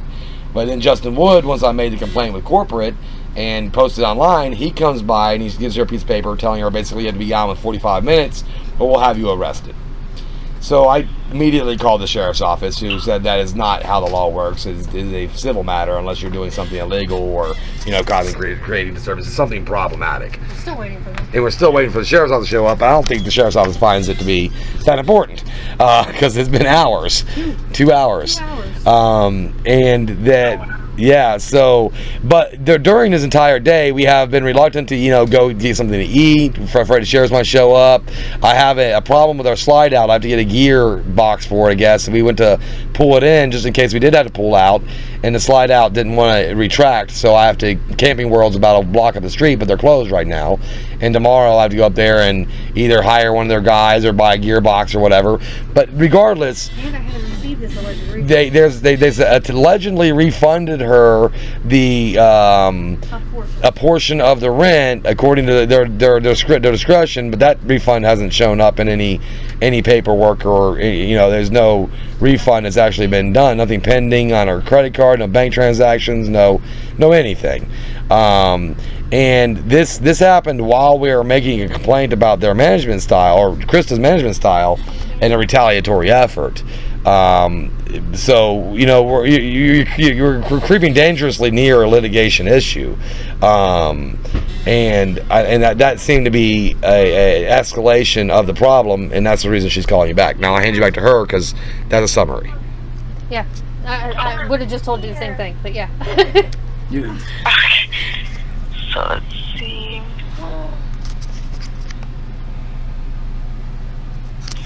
There's no reason for escalation issue. I have a First Amendment right to say how I feel on Facebook. Oh, come on. Correct. So I wrote down everything. And what exactly, do you know how exactly Brittany was going to move forward with it when you talked to her yesterday? Yesterday when I talked to her, she said she went and spoke to her supervisor, I guess, and gave me an email. It was member services at 1,000 Trails. I've sent I think it was 3 emails now. Just there was the original and then like updating ones after that, and I've sent another one to update with the current events for today. I have not gotten any response from the emails. So that's kind of what I was waiting for. No, sheriffs ain't calling. I don't think the sheriffs are showing up, bub. Oh, okay, so you were kind of looking for an update. Yeah, that's 1,000 Trails. Like I said, and now the office here is even closed because they close at 5. The sheriffs haven't shown up to tell me anything. So our next plan was to go to the courthouse tomorrow morning and just tell the judge that this is not how the law works. I mean, right. I called y'all at this number. I also called and left a message with the Equity Lifestyles up in Chicago, which I believe is the parent company for And you all of talked it. to Crystal there. I talked to Yes, our Crystal this corporate morning. office. Yeah, this morning I talked to Crystal, and she was the one we talked to this morning. And then she said she was going to contact Krista and the regional manager, to find out their side of what was happening. After that, is when And he then showed up. after that, maybe an hour or two after that, that's when he showed up with this paper telling me that we had to leave in 45 minutes. So it seemed incredibly retaliatory, because we had just made a complaint about management, and then all of a sudden they're like no longer willing to, honor their the month that we've already paid and what they told us, because they had said it was one thing when she said, you're paid up till the 18th, we're just not going to renew your reservation at the end of the month. And really our complaints were just, we weren't given any kind of answers, we weren't given any reasons, we had no information, and that was kind of the complaint, which we understand that they don't have to, but we're just kind of trying to figure out what was going on. Did we do something wrong? No And one's then- accused us of anything. Again and then when I talked to him this morning, like, they basically told us the same thing, like, you don't have to have it, and kind of updated us on rules that the park had never told us about. So we were like, all right, well, we didn't know that, so we'll follow those rules. And it was regarding children. But then Okay. again, like 2 hours later, that's when the regional manager showed up with this information. So it was off-putting, to say the least. Well, and we weren't prepared to leave. We didn't. Yeah, have because any reason. we're fully prepared to leave We're on not the until slide's 18th, done. Oh yeah, 18th. when our month reservation was up. Like, we were already making plans on where we were going to move to and what we were going to do and these things, and then he shows up 2 hours after we talked to corporate telling us we have to leave in 45 minutes, and I haven't received my money back that I paid them. Like I said, there's no notification that I was going to receive it. I didn't get an email saying that they were refunding it, nothing like that, just this piece of paper that he handed me. So at this point, like... So, let's see. And you guys are members, correct? No, we're not. We're paying the just the monthly rate. regular rate as not members. We paid $732 for the month, and then we paid last month's electric also. We do know what the problem is. She wants to make it a 55 older park, when that's not really what it is. That's what's going on in a nutshell. She wants to return it to a 55 and over Yeah, park. she did. Well, the 55 and older people were not happy that it's no longer 55 and older. Well, because we had there was a neighbor that we had right next to us, He knew the and old owners, they yeah. were also members of Thousand Trails, so they were planning on leaving today anyway. But they got a very similar phone call yesterday that their reservation would not be renewed. And then Sarah, who has kids, at the same thing. And then another resident that we spoke to, who also has a child, has been told the same thing about not renewing. So with consistent. all of this data, it seems very consistent that she's discriminating against the children. Okay.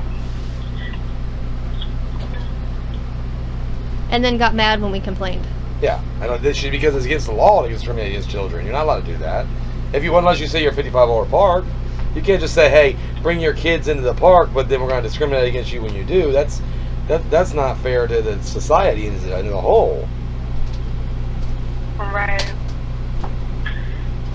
So, let me reach out to somebody and see exactly what is the current status on this situation with the supervisor, and I will be right back to update you guys.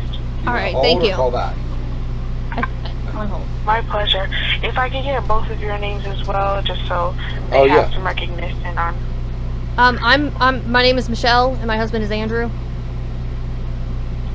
Michelle and Andrew. And I can tell you the email Allison. address that I sent the emails from as well, if that helps. Yes, if I could get that as well. Okay, it's my first name, Michelle, Michelle, dot Kellison, my last name, Kellison, at gmail.com. And I have a question. Do y'all record all your calls for quality service, right? Yeah, so you keep a record of your calls, don't you? Yes, sir. Mm-hmm. Okay. Excellent.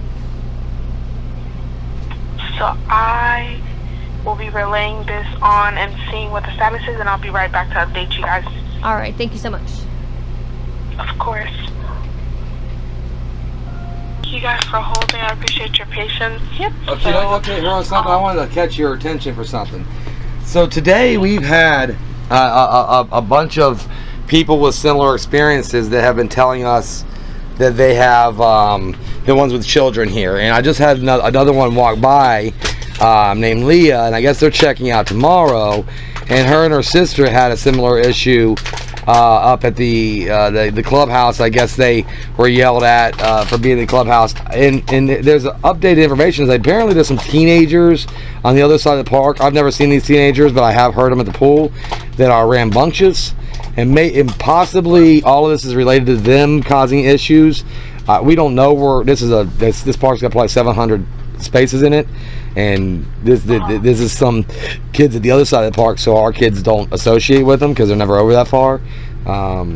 So apparently that's what this is all sounds like it's coming back to, but yeah, I just want to update you with that. I'm going to put you on phone with Michelle again. I'm sorry. It's on speaker. It's fine. Yeah, no problem. Thank you for that update. I will write that down as well. Really quick question for you. What was the name of the campground again? Holiday Travel Park. Holiday Travel Park. It's in Holiday, Florida. You have the address if she needs it. Yeah, I do actually have the address if you need that. Yeah. It's over here. It's there's two at addresses on here, but the one on here. the main for the On the main letterhead, office. on the It says 1622 Ayres Drive, AIRES Drive, Holiday, Florida.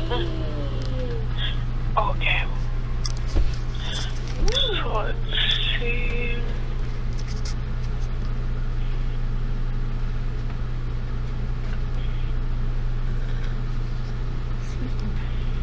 So I want to make sure I understood that right. All the calls when we called in to any of these like Encore and Equity Lifestyles, all that, everybody records calls for quality assurance, so that way if they have to refer back to them, they can have them, right?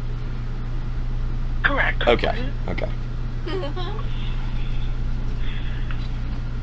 So I'm still relaying this on to my supervisor. Just needed some additional details. And I know this is not a membership reservation, so are you guys members of 1,000 Trails or no? No. Okay. No, we were just trying to find an RV park near my dad. Okay. It's been a very odd experience, let me tell you. I can only imagine. Yeah, and since we have kids, it kind of being in Florida, it kind of limits the number of places that are even available. A lot of them because there's so many over. 55 and over parks that we have children, so they're like, no, you can't. We don't have anything available for you. This one used to be. This one, it says it's family friendly, and being Encore, we assumed. On Google reviews, it has a carriage by it that allows children. So they're advertising that it's family friendly. Yeah. Wow. Which makes sense because 1,000 Trails is marketing to be a family friendly environment, like kind of almost like KOA, like KOA does. So it does make sense to be family friendly, but the friendliness is definitely not what we have experienced thus far. Yeah, I'm definitely sorry for that inconvenience.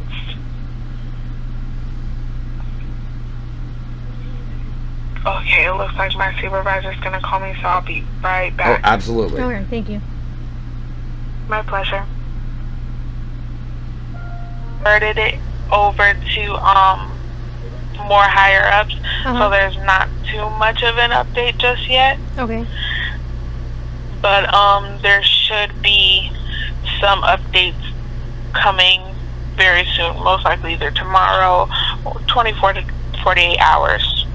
Okay, basically. and so at this point, with the office being closed and police not showing up yet, and we're having issues with the slide, should we just wait until we get information from y'all before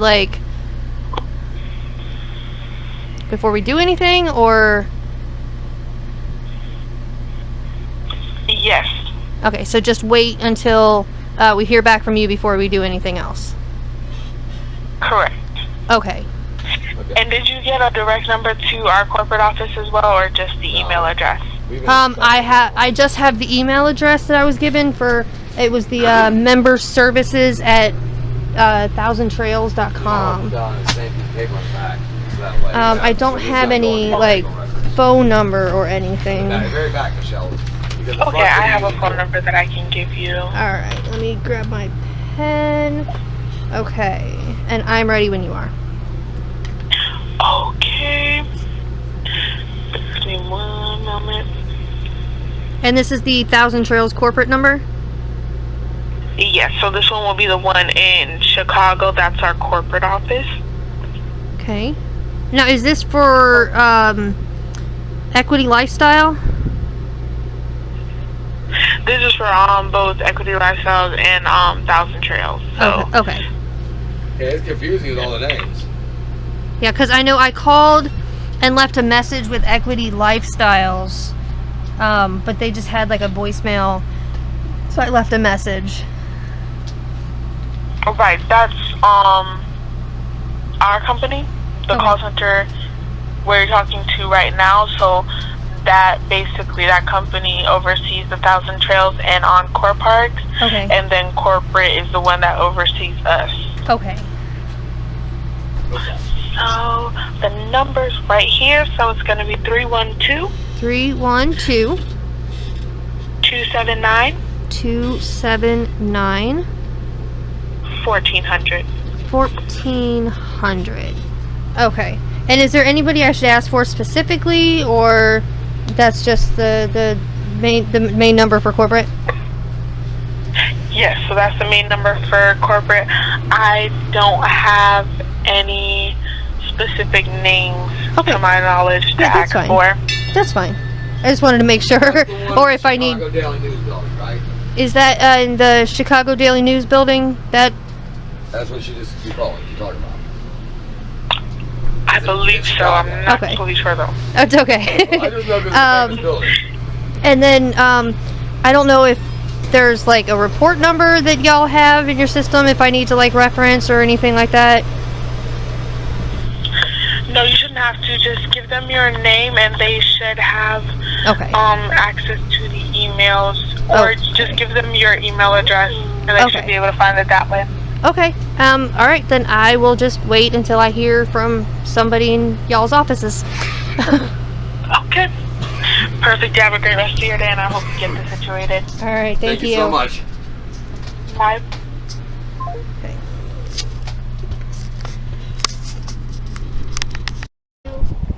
Yesterday the office told us, that they weren't going to renew our reservation after our 30 days, which we said was fine. Yeah. We called corporate because we were just trying to get information, because they wouldn't give us an answer. After we talked to corporate this morning, then the regional manager showed up with a paperwork saying that we had to leave, and saying that they were canceling. You're Deputy Samar? Samar, I want to make sure I said it right. And you're Deputy? Jones. Thank you so much, Deputy. Corporate about them, and they are having someone call me back, and they told me not to do anything, not to leave or anything until I hear back from them. And I actually have them on audio saying not to do anything. Yeah, so just wait until, because there's two laws in Florida. One, if you're creating a disturbance in the park or damaging property or selling drugs, they have a law that lets you get people out immediately, or doing something that's problematic for the park. So that's the law. And I think they've used that before because the language in the letter they gave her. So the letter came after the complaint, about an hour and a half from corporate. With the complaint to corporate was subsequently followed by the letter. The letter's language is verbatim what the legislation says that you'd say to someone who is causing a disturbance, stealing, or not, it didn't even say stealing, but I'm sure that would be a disturbance. Yeah. So people who are problematic. There's been no complaints on us. What's going on here is this was a 55 and older park. It was bought by Encore, which is a publicly traded company. They have over 400. I don't really want to talk about her because she talks to the manager a lot. So that's yeah. So yeah, there's a thing going on. She's been here like 7 years or 8 years, and this manager used to live here, and so there's internal struggles. The corporation, the umbrella company, and that's why we're talking all day. They want to be family friendly. So on Google it says you can have your kids. When you go to TripAdvisor, it's telling you to bring your kids and things like that. That's not settling well with the older people. So they kept putting these 5 and 6 year old beside us, and they resonate to my 13-year-old son. He's like a Pied Piper. These kids keep on going to hang out with him. Right. But he's a good kid. He's well respectful. No complaints on our kid. But I think the older people don't like the kids, and we found out. Is there other people snooping? Yeah, it's old people. So we found out when we call corporate that this has been in contention when they buy parks regularly. This is not a new thing to them. They understand that there's old values when they're acquiring new parks. They're tearing down trailers like this in order to put up RV lots. They're doing changes, and necessary. I mean, so that's really what's going on. Now they took our rent, and then if we had more money, we would be probably more apt to just say bye, and we don't want to be in a problematic situation, So, but that's where the money went to them. So we've been here a month. They renewed it for another month a couple days ago. She paid the electric. Everything was paid up. And they said, Krista said, well, we're extending it to you till the 18th, but we won't renew your reservation. Your choice. You don't have to renew reservations unless somebody signs a lease. Nobody obligates you to that.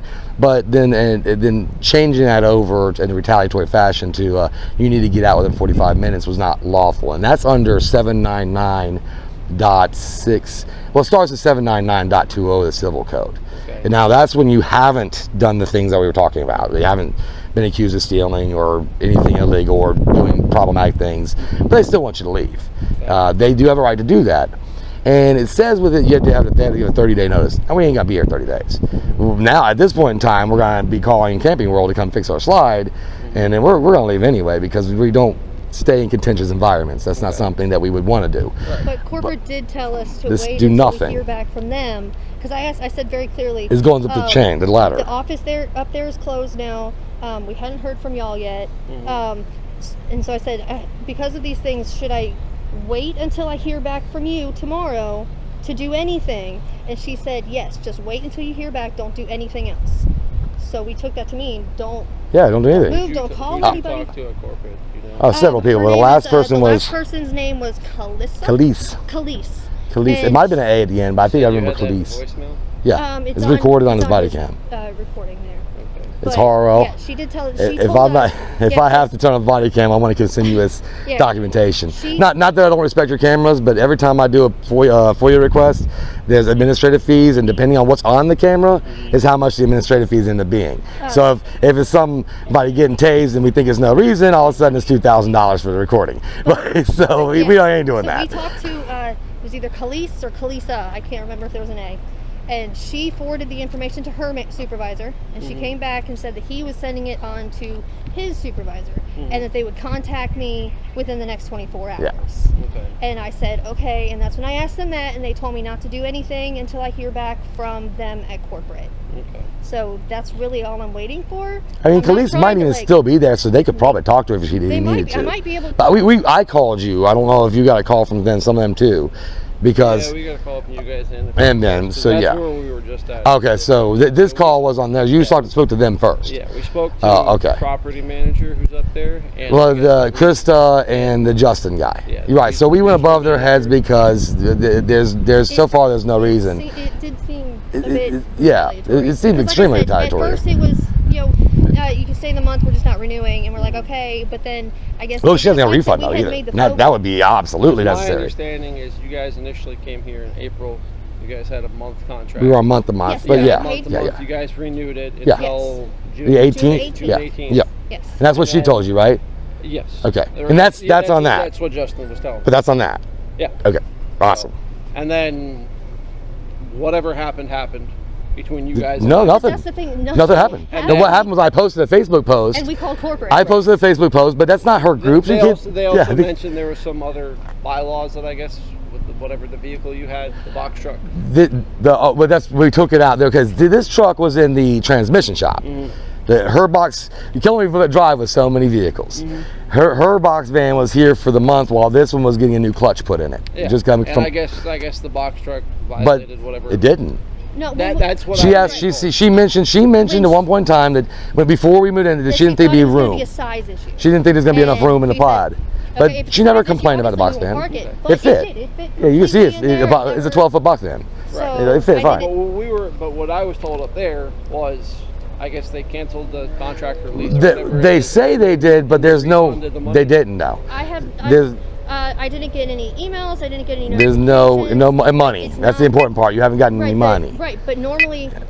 Which is what you would use to fix the slide real quick and go because it came out of nowhere. And it's not. I've gotten no kind of notification. Nothing. The money's not there. There's no pending notification. I mean, there's paperwork up there. I can go. Right. So what I want to make sure is that you weren't told that we were created a disturbance or that we destroyed any property of the property or that we were selling drugs, right?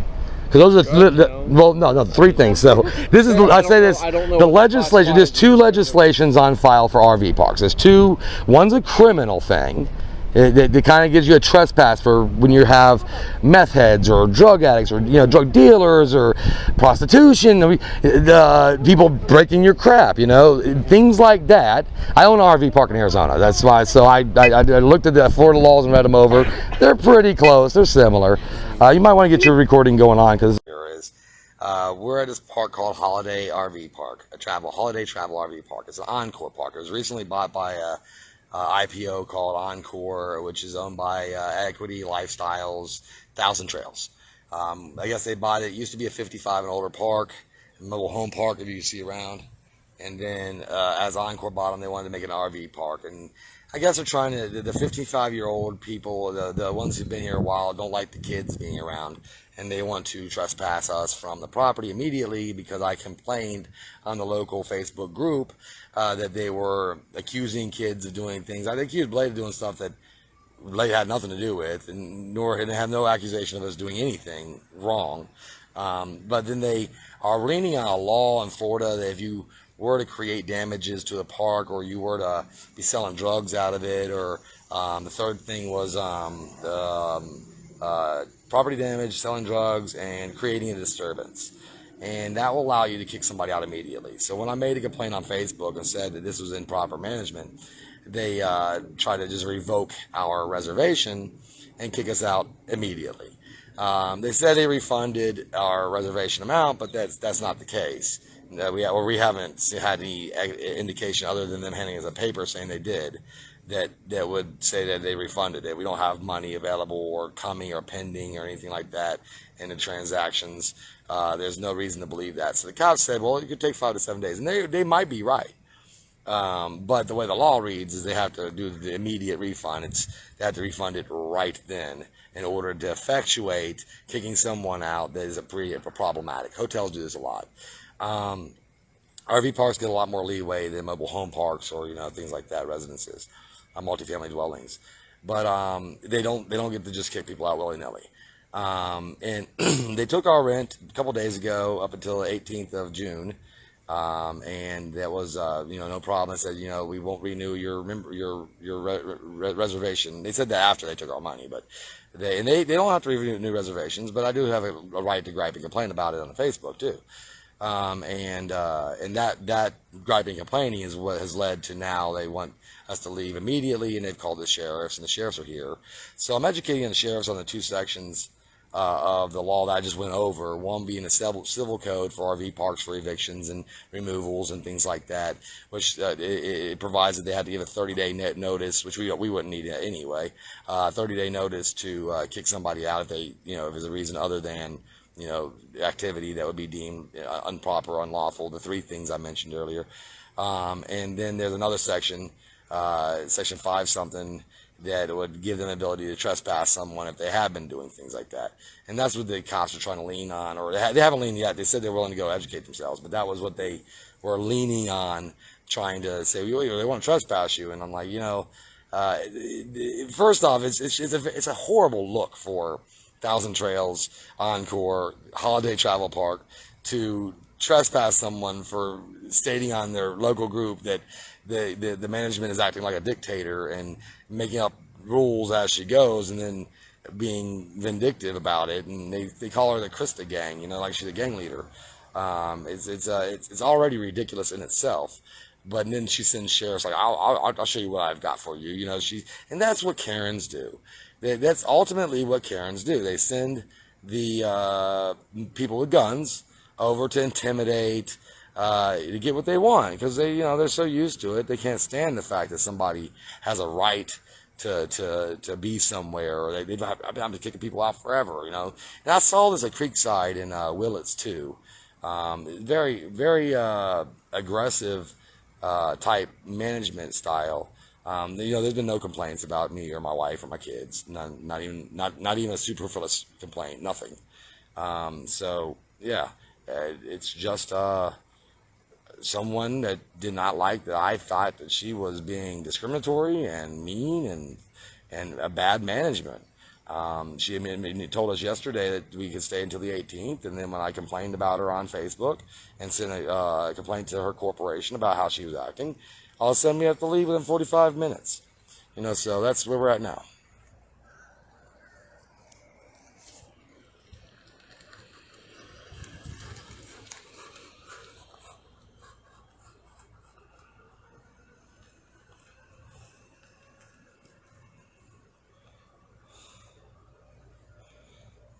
I have to assume it's over the kids. That's what the complaints have been, kids being kids. They played billiards with our ping pong paddles. I'm like, put your ping pong paddles up a little higher so the kids can't reach them. They're 5 and 6 years old. They shouldn't have been in the game room. Not my kids. The teenagers from the other side of the park that were apparently the ones that made a mess out of the game room. Not my kids. So either they're family friendly and they let kids in here, like Encore is saying they are, or they're not. But you got to tell somebody that before they hand you money. Because if I had my money, we could just go somewhere else, right? That's the whole problem.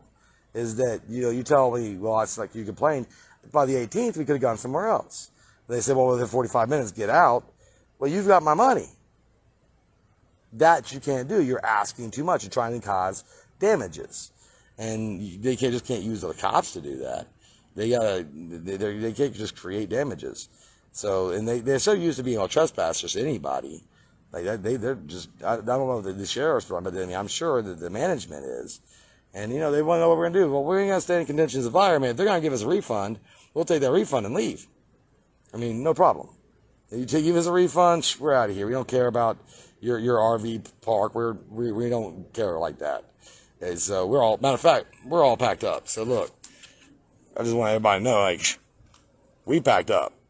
We were like, hey, if this is going to be a problem, we hippies, man. You ain't got to tell us to leave too many times, man. We'll take our bat and ball and go play somewhere else for sure. Our smiles elsewhere. But you can't keep our money to where we can't do that and be like, just get out of here. And then call it a civil issue. If it's a civil issue then, it's a civil issue now. And that's the situation. It's a civil issue. If they want to keep our money and kick us out of the park, then that's definitely a civil issue. That would be something that we would have the leverage on. And if they wanted to give us back our money and then we stayed in the park, that would be a civil issue that they would probably have the leverage on.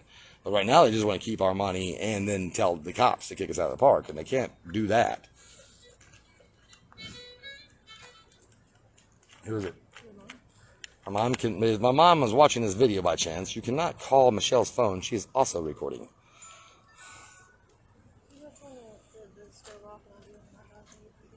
Is everything okay? We are not done. The cops are educating themselves on the law, and that way they can make a righteous decision.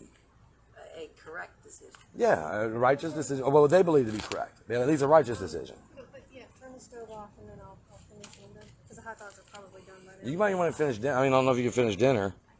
You can start finishing dinner, and Blake is staying here watching phone. Dad's probably hungry. Okay. Yeah, this all happens during dinner time. Our dinner's late. They're making our dinner late. Yeah. Nothing. This is about, it's Krista problem. Y'all don't tell more. Krista issue.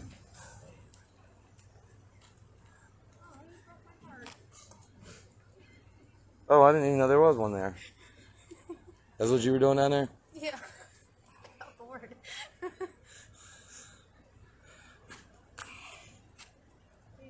have to hold the phone for you so you can go get dinner ready.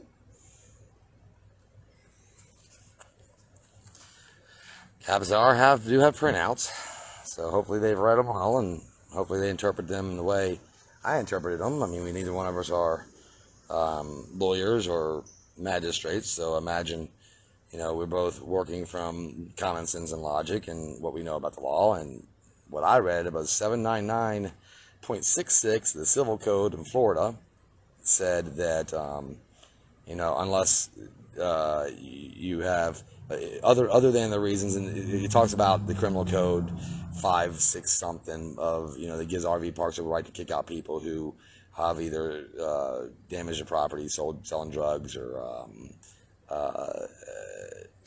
something else. And then there's obviously non-payment. But someone who has paid their rents, how they can kick them out, and if there's no issues that warrants immediate termination of their reservation, then they get a 30-day notice. Now this cop brought up about now we're talking about definitions of who is who and whether you're a transient guest or an occupant. Now the way I understood that in the definitions in that section was that we would be an occupant. I don't know if he's going to translate it that since we've only been here a month and about a week, if that would translate to him to a transient. Some states have the 28 days. I think Florida is 30 days. Makes you an occupant. I can't remember that exact part of that law, and that's what they're reading up on. But the fact of the matter is, management still wants us trespass because we didn't leave. We weren't told to leave, so we were supposed to be here till the 18th. We didn't get a refund, and they just said we got a refund. Well, they gave us people a piece of paper saying they initiated a refund, but there's no evidence that was true. Did you put her camera down? You're supposed to be holding. It wasn't. Yeah, she's recording. It's not recording? No. Okay, well, I'm on live now. Yeah, it wasn't recording. You have to see if it's dead or something. It's not really. We have to get it to start recording again, bud. Okay, it's got to be recording. You should probably just go on Facebook Live if it's not going to stay recording. Or, because she might not have enough data to record it. So if you go on Facebook Live too, because you don't have enough data to keep recording. Okay. Just put Pasco County. That way the data goes into the cloud and we can download it later if we need to. Because the phones, it's been a long visit. I think the cops originally were under the impression that when they're told to trespass somebody, they just do it. And, no questions asked. And they were working on that approach. So it's fortunate that I did know the statutes that I knew. And now it's about whether cops interpret statutes the way. Do what? Put it on the crystal kiosk. Oh, no, then stop that. Yeah. And delete it. And stop and get to yours. Finish. Cancel. Delete. Finish. If you delete, don't post on Crystal Kiosk. I am. Delete. So yeah, this is a boring video right now until the cop comes back and explains. But it'll be a very informative video because I'm sure that a lot of people don't know what happens in these situations. How you deal with it. If you go to an RV park that says they're family friendly, and then they don't like kids, and they kick you out in the middle, within 45 minutes, they tell you have to leave. What do you do? RVing world is big. What do you do? Especially if you're still living hand to mouth to where you don't have an extra $2,000 sitting around to get another RV lot while you're waiting for them to possibly refund you. What do you do? And that's something that we're going to find out, at least in Pasco County, Florida, what they have, their understanding of the law that I just went over. And I've been wrong before. I'm not going to say I haven't. Don't think I am in this case, but I have been wrong before. Felipe knows that. He's heard me be wrong a few times. Yeah, Florida is very litigious, man. Jake, yeah, he's there, but Florida seems very litigious. See, there was no complaints, no problems, and we called the sheriffs to document that there was that they said they were calling the sheriffs. To be first to call them.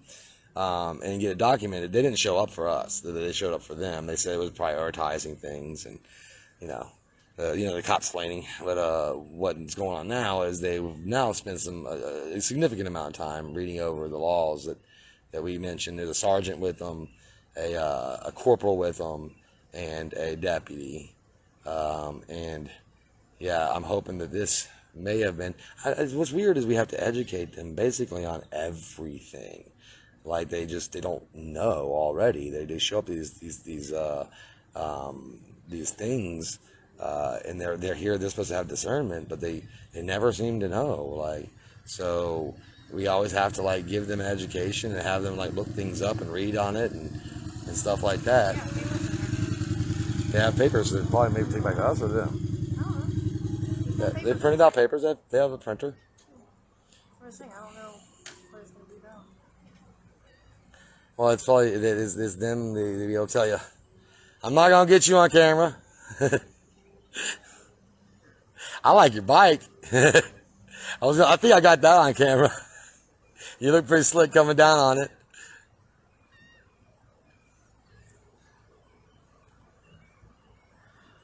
So yeah, Florida has been quite litigious. I mean, they've been quite contemptuous of everything from the truck to the van to the kids to Scarlett's autism to like it's been just a headache, man. And to be quite honest, my dad being here is the only real reason that I haven't already just drove away. To me, it's a pain in the ass, and I really don't like to deal with a pain in the ass. But I don't want to just disappear on. I'm not gonna disappear on my dad. So that's. I said I'd be here for a little while, and I'm trying to be here as long as possible.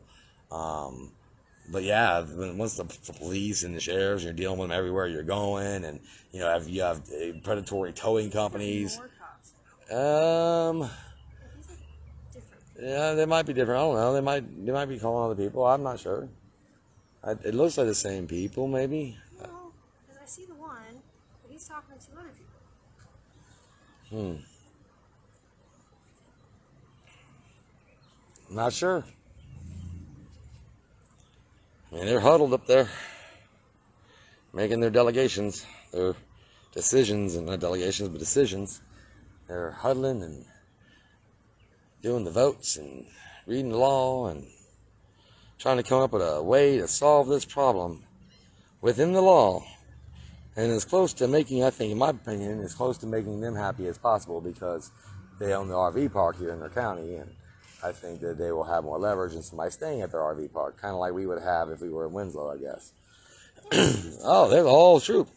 There's a whole troop of them. They got two more.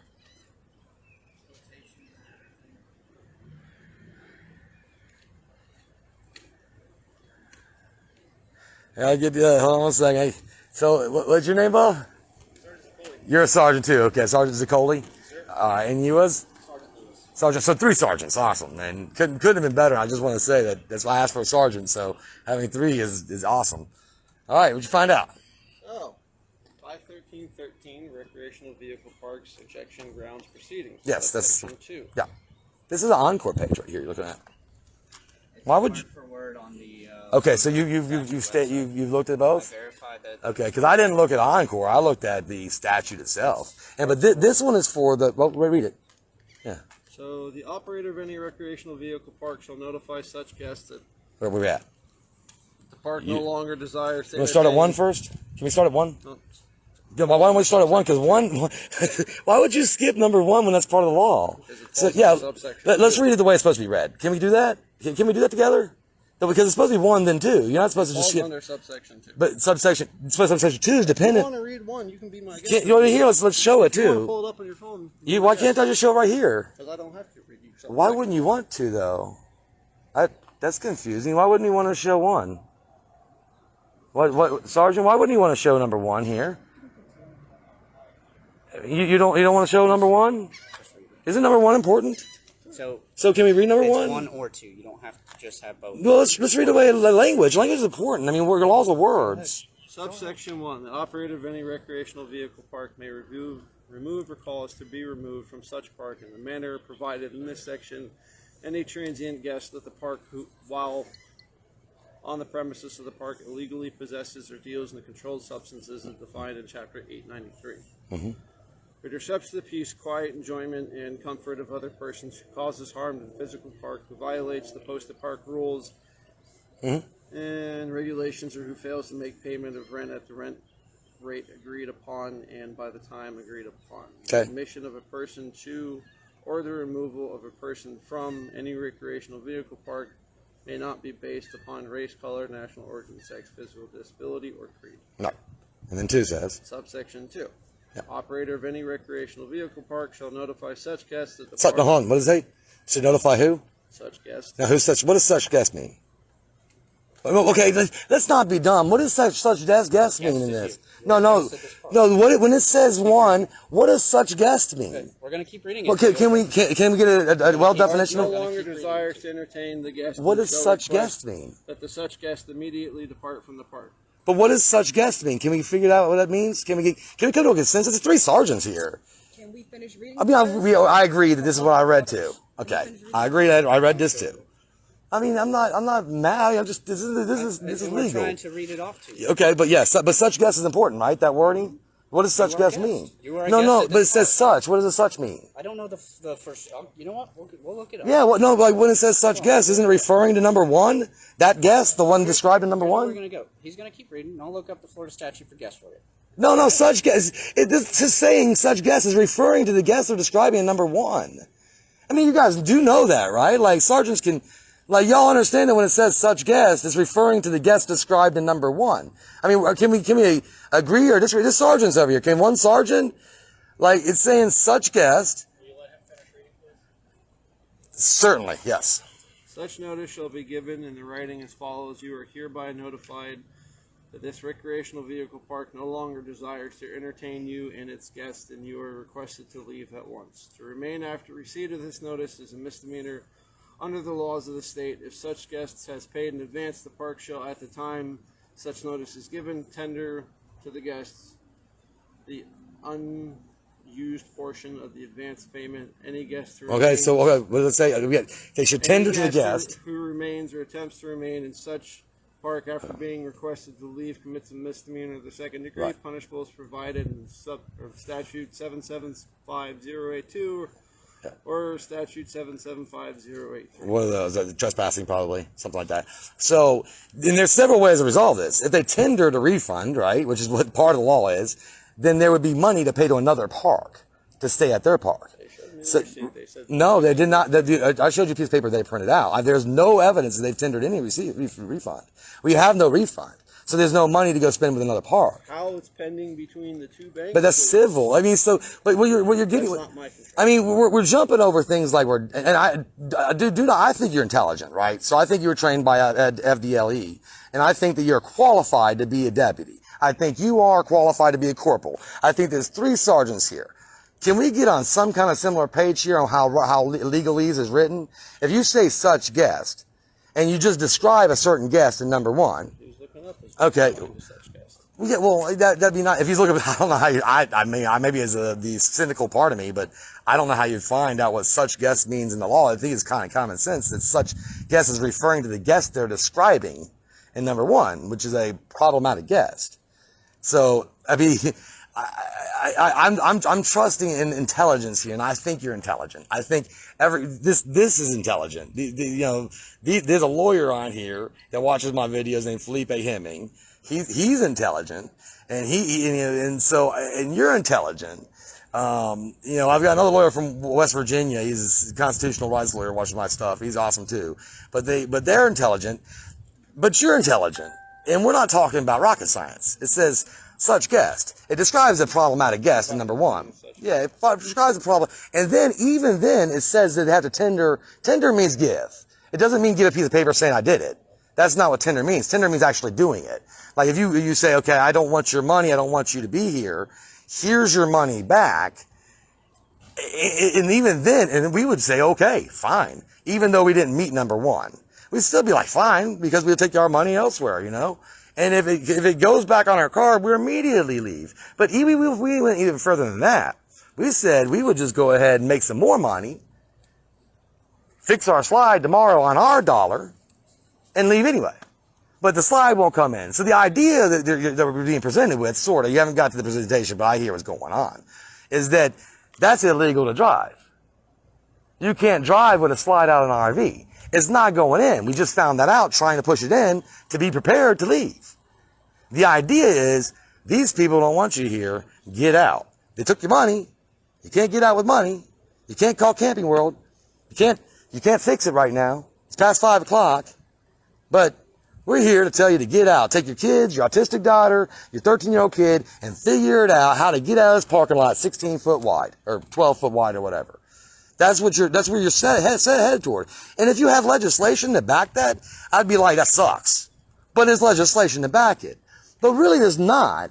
You're just reading that and then saying like, I don't want to touch the subjects that are really relevant here. This guy hasn't done anything wrong to the park. There's no complaints. The complaint is that he had a box van here a month ago, or for a month. No complaints from them. I guess that's what they told you I did wrong, right? That's what you told me, right? You said the camera got that, right? Yeah. Your body cam did. That's what they said I did. We had a box van here. And they said there's bylaws against it. There ain't no raw laws and rules that we signed up, so we didn't know about this. So we know no notice, no nothing said it was a problem. There's no bylaws given to us. So what bylaws you're talking about, nobody knows. Have you seen them? You got a copy of the bylaws that said what about the box van?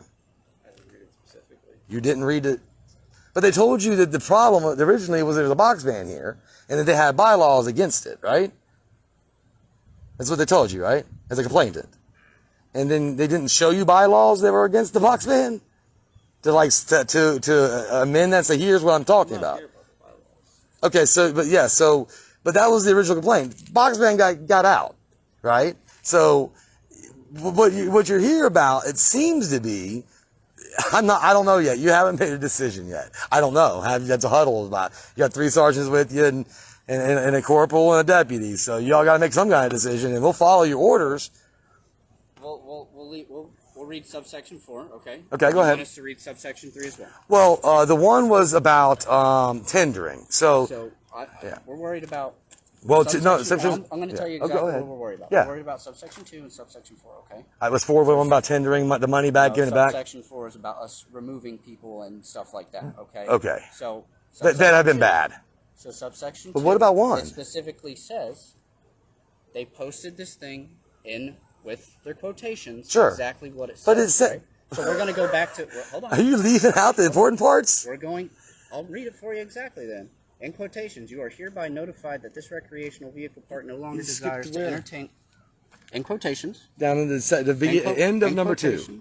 In quotations, you are hereby notified that this recreational vehicle park no longer desires to entertain you as its guest. Yeah. You're required to leave at once. Yeah. To remain after receipt of this notice is a misdemeanor under laws in the state. And I imagine it's talking about trespassing. Correct. Yeah. So we go down here. If any person is illegally on the premise of the recreational vehicle park, the operator the operator of such park may call upon any law enforcement officer in the state. That's why we're here. Yeah. It is the duty I called y'all. Okay. They called us as well. But they called us after I did. How do you talk about? You just like forget my call? Right, I'm the complainant. They all called. Yeah, sure, but I was you can't see. So what's going on? I see where you're going. Don't get me wrong. So anyways, I see where you're going. Finish? Yeah, I mean, I've read both, but you're skipping important things, and I feel like that's misleading the public and the law. And that's why you're so did you call a state attorney? Because what you're doing. Listen, can I finish reading? Can you read number 1 and move into it the way you're supposed to? He already read number 1. Then why don't you want to? I'm going to read you number 4. But why would you want to read 2 without reading 1 when you have something that says? So the operator of such park may call upon any law enforcement officer of this state for assistance. Yeah. It is the duty of such law enforcement officer, upon the request of such operator, to remove from the premise or place under arrest any guest who, according to the park operator, violated subsection 1 or, keyword, or subsection 2. Subsection 2. The operator of any recreational vehicle park shall notify such guest. That is not saying such guest. It's saying you are a guest in such park. Okay? So you are a guest you are such a guest. Such guest. Well, hold on. This is confusing. Look, I just read it. It's subsection 1 or 2. This is 1 or. Keyword or. Let me get back to because you read it. Hold on. If a warrant has been issued by the proper judicial officer for the arrest of any guest who violates steps 1 or 2, the officer should serve the warrant. So we're going before that, right? So I read. A warrant by a judge. Yeah. Oh no, you're fine. I'm not. Subsection 1 or subsection 2. Okay. Keyword is or. 1 or 2. 1 or 2. It doesn't But have to it be seems both. It like doesn't have one to is be one. dependent on 2. Well, then we're gonna try. But it says or 2, so it's not If dependent. you want to enforce this, so I'm not gonna stop. You are certified law enforcement. I am a law-abiding citizen, so I want to make that real clear. So my whole thing is I don't agree with what they're doing. I think what they're trying to do is take someone's money, kick them out of a park, and then call it a civil issue afterward. Okay. Like, yeah, And just I say, get it. but that's it's a civil issue now. If it's a civil issue then. And as you know, we don't jump in. Because she's already talked to the landowner. Oh yeah, my thing has been charging. Go get it. Yeah, the corporate's the landowner. Yeah. I have these people here. But no, the landowner still can stay. The landowner, they're not the landowner. They're not the ones in here for me. Okay. They're not the ones in but the landowner is above them. The landowner, like that's corporate. They're here for a business. Okay? No, the corporate. The business is what I care about. The business is the one that... No, the corporate owns this. Right, so we were disregarding that too. Well, that's neither here nor there. That's who's that's who is asking us to remove you. Yeah, but their bosses told us not to do I didn't anything. talk to their boss. That's why I have it on recording. How do I verify that they are their boss? Do you have their name? Yeah, she can call them. She can call them everything. Either way. What do you mean? Now it's either way? One or... It just went to... So yeah, but the landowner, the actual boss is saying no, it's no problem. One or, keyword or, 2. Well, So they're asking us to have you leave. Okay, so I'm not, again, I do not, I'm a law-abiding citizen, so I want to make this so clear as I tell you that I believe it's a violation of rights to use the color of law to deprive somebody rights and liberties. Between you and you. So, but I believe that at this point in time, I don't believe that another officer would do the same thing. The fact that the sergeants are back here letting you do it, I mean, I've been doing this a long time, so I don't believe that we're doing anything wrong, and I think that you are putting yourself in a position that there's a civil issue going on at most. Have you even looked at 799? Because this is printed by them. Did you look at 799 at all? I verified this. This is 513.13. Right. This is one for word. So you're the Florida state statute. It's one of them. Now, what I'm trying to get at is, have you taken the time to look at 799? There's a civil, which actually says words too. Civil. We don't deal with civil. But it says words that tell you it is civil. We deal with criminal. What we're dealing with is civil, and there's words in that statute. This is saying that it's criminal. Oh my God. Okay. I mean, how old are you? That doesn't matter. Come on, man. I don't expect cops to have master's degrees, but come on now. So we're gonna be very, very clear about this. Yeah, they want us to pack up and leave. We're asking you to pack up and leave. And we got to figure out how to get the slide in when everything's closed. I don't know how to yet. I mean, the motor wouldn't pull it in, so we have to manually override it. It takes a 3-inch bit. Everything's closed right now. We had no idea you were going to be the bastard. Fuck the law. No one saw that coming. Just so you know, nobody saw that y'all were going to be packing up your trailer. Yeah, it's pretty much packed. Okay, well let's try and get that in real quick. Yeah. Okay. Oh, we're gonna try. We'll try. Try to pull it in. So, y'all, I'm documenting it all. I mean, they're going to create damages. We got to figure out what to do next. But, I mean, we're going to document it. And I mean, what more can you do? You can't argue with cops. They have guns. That's the whole thing. And if they do this, they're doing it against the law. But they don't care. They don't give a dang. They don't care. Law, no law, it doesn't matter. You want these cops to hear this, try to come in? Here. Try to pull it in. Everybody get up. I can't push it in. I want you to hear it. I know. Huh? Stand up. Huh? Now watch this. What are you doing? They want us to leave.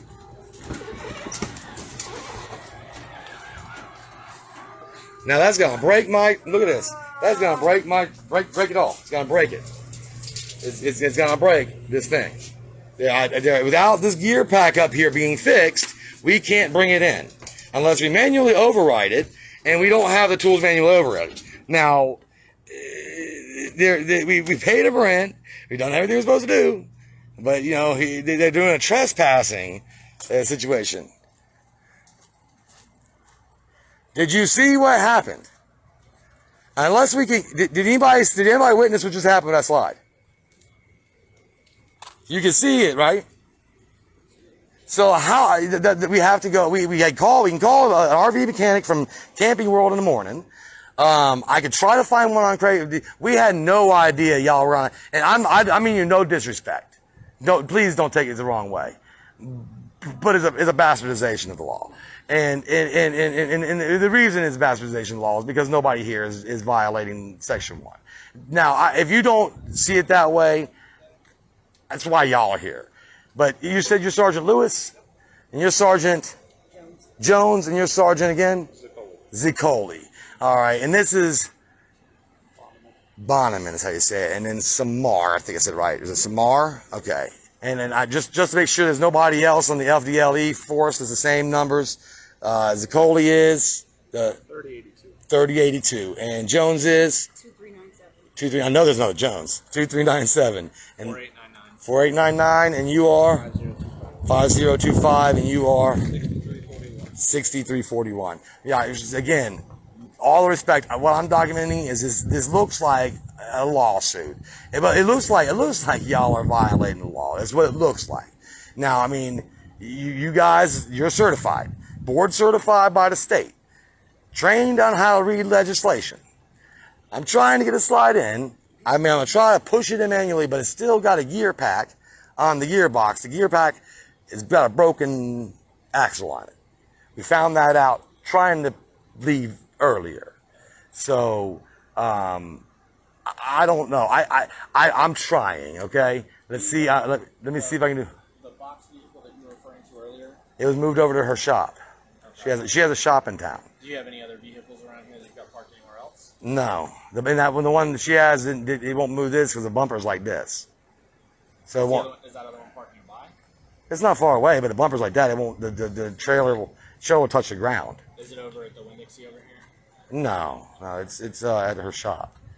We're in Tarpon Springs. You could potentially at least just take it to the Winn-Dixie, and that would be. I mean, with that width, I don't know if I can get around these corners without hitting something. I think it's a lot of liability.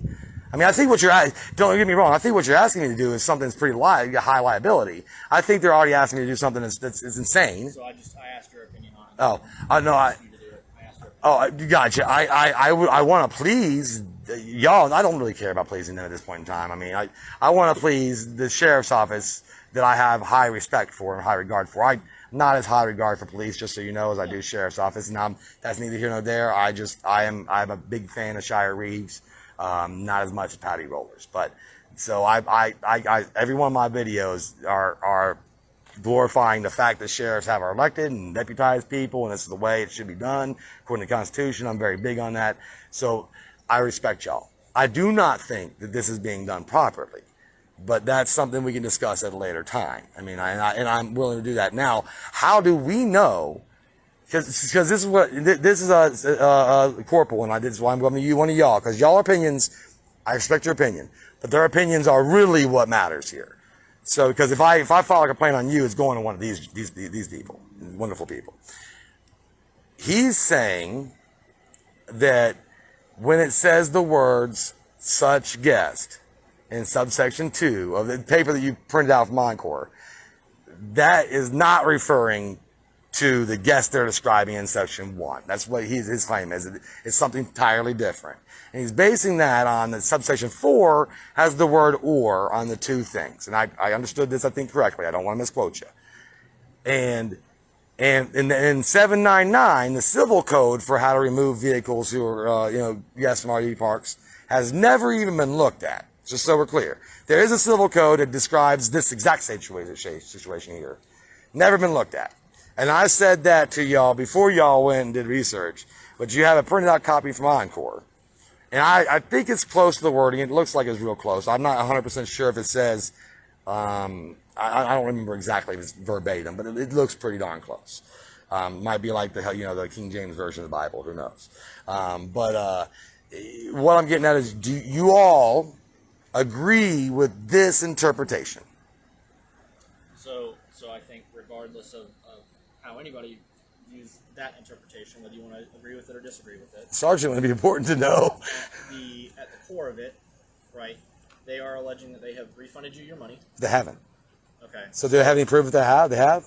because we have no proof that they have. So they said that they provided you directly with paperwork No, showing that you they were haven't. refunded? They have not. I'm sure we could probably get another. I think that's copy of important. Well, it's important. Well, I don't If want to you copy. have- So I don't want if to you copy have from trans- them. if Like, you have, if I can type it up on my computer and print it out, that doesn't verify you refunded me money. I want something that shows that they sent the money. They are con artists. Okay, so it would be a receipt from their transaction system that would show the refund. that they actually did something. Yeah, it was put through because they did give her on our paper. It says that there's a refund with a number, but it's on like a internal paperwork, like a template that I would use in my program.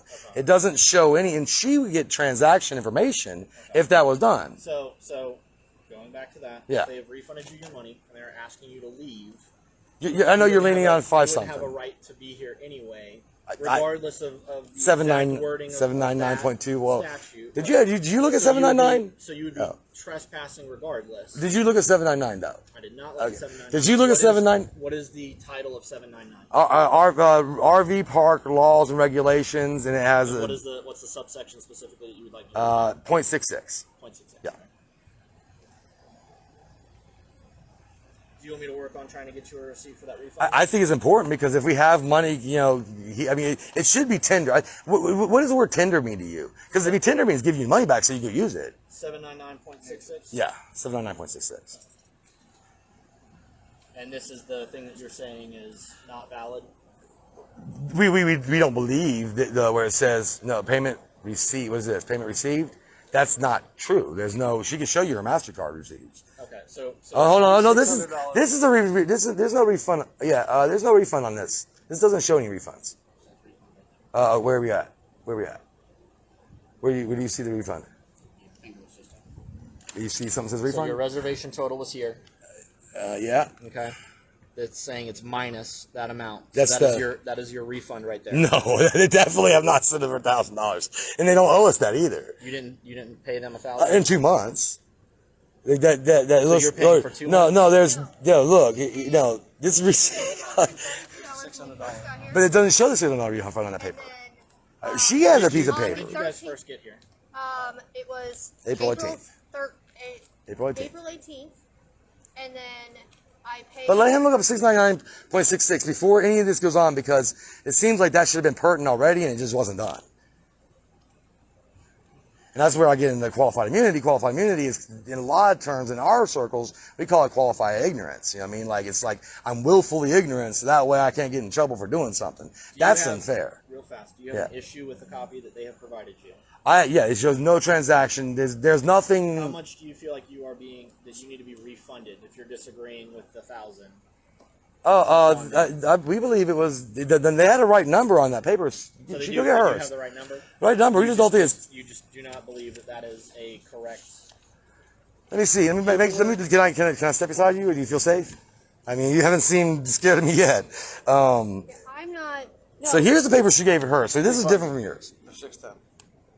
Yeah, but what's payment received? We have not received a payment. Right. So bring out your MasterCard papers. I'm not getting any. So show your MasterCard.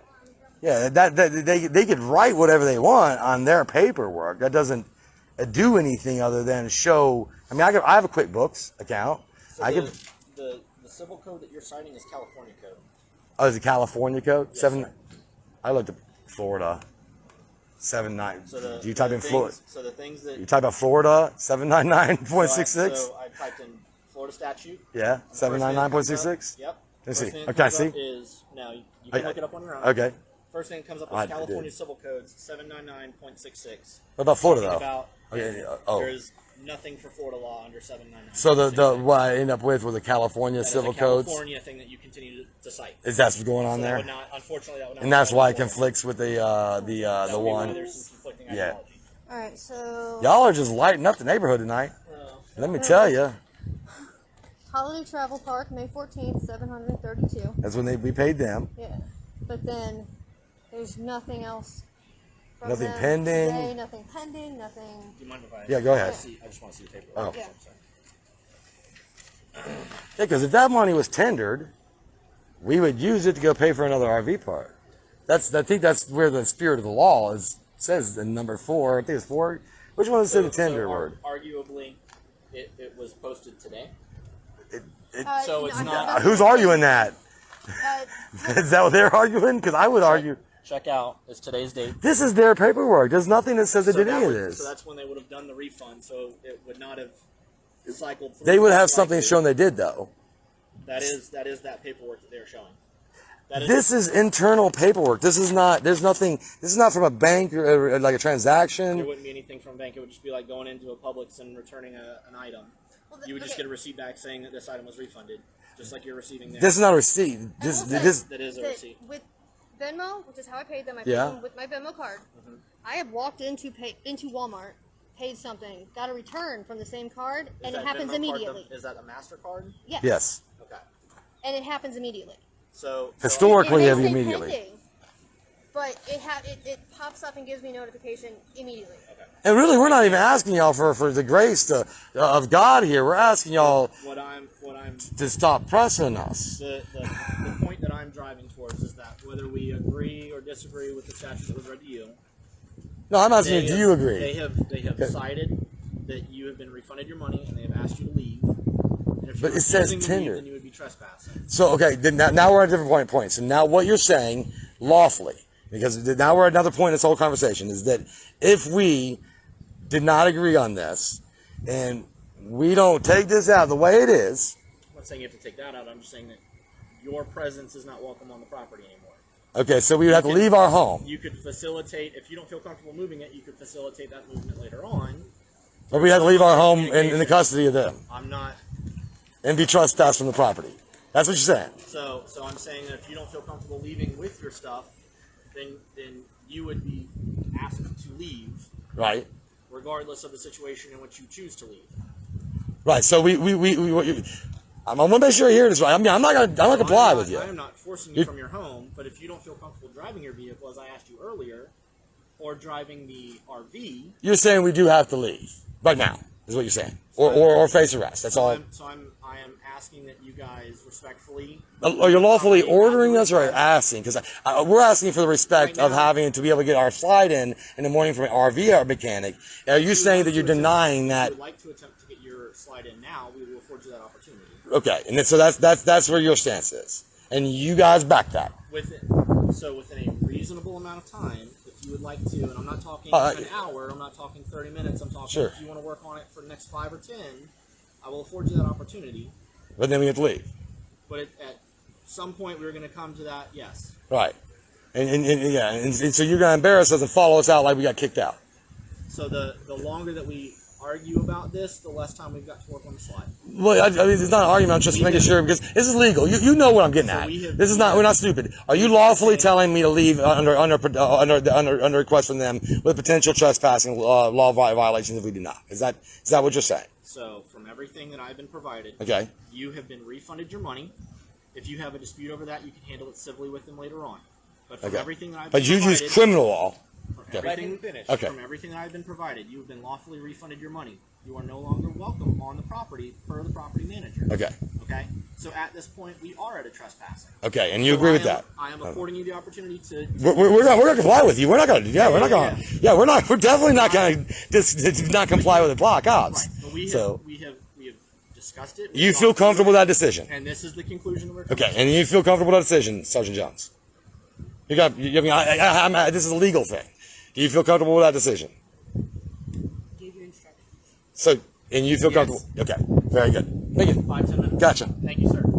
So legally, that's where we're at. So now that's really all we need to have in order to submit a good 1983 lawsuit complaint. So that's what we'll do.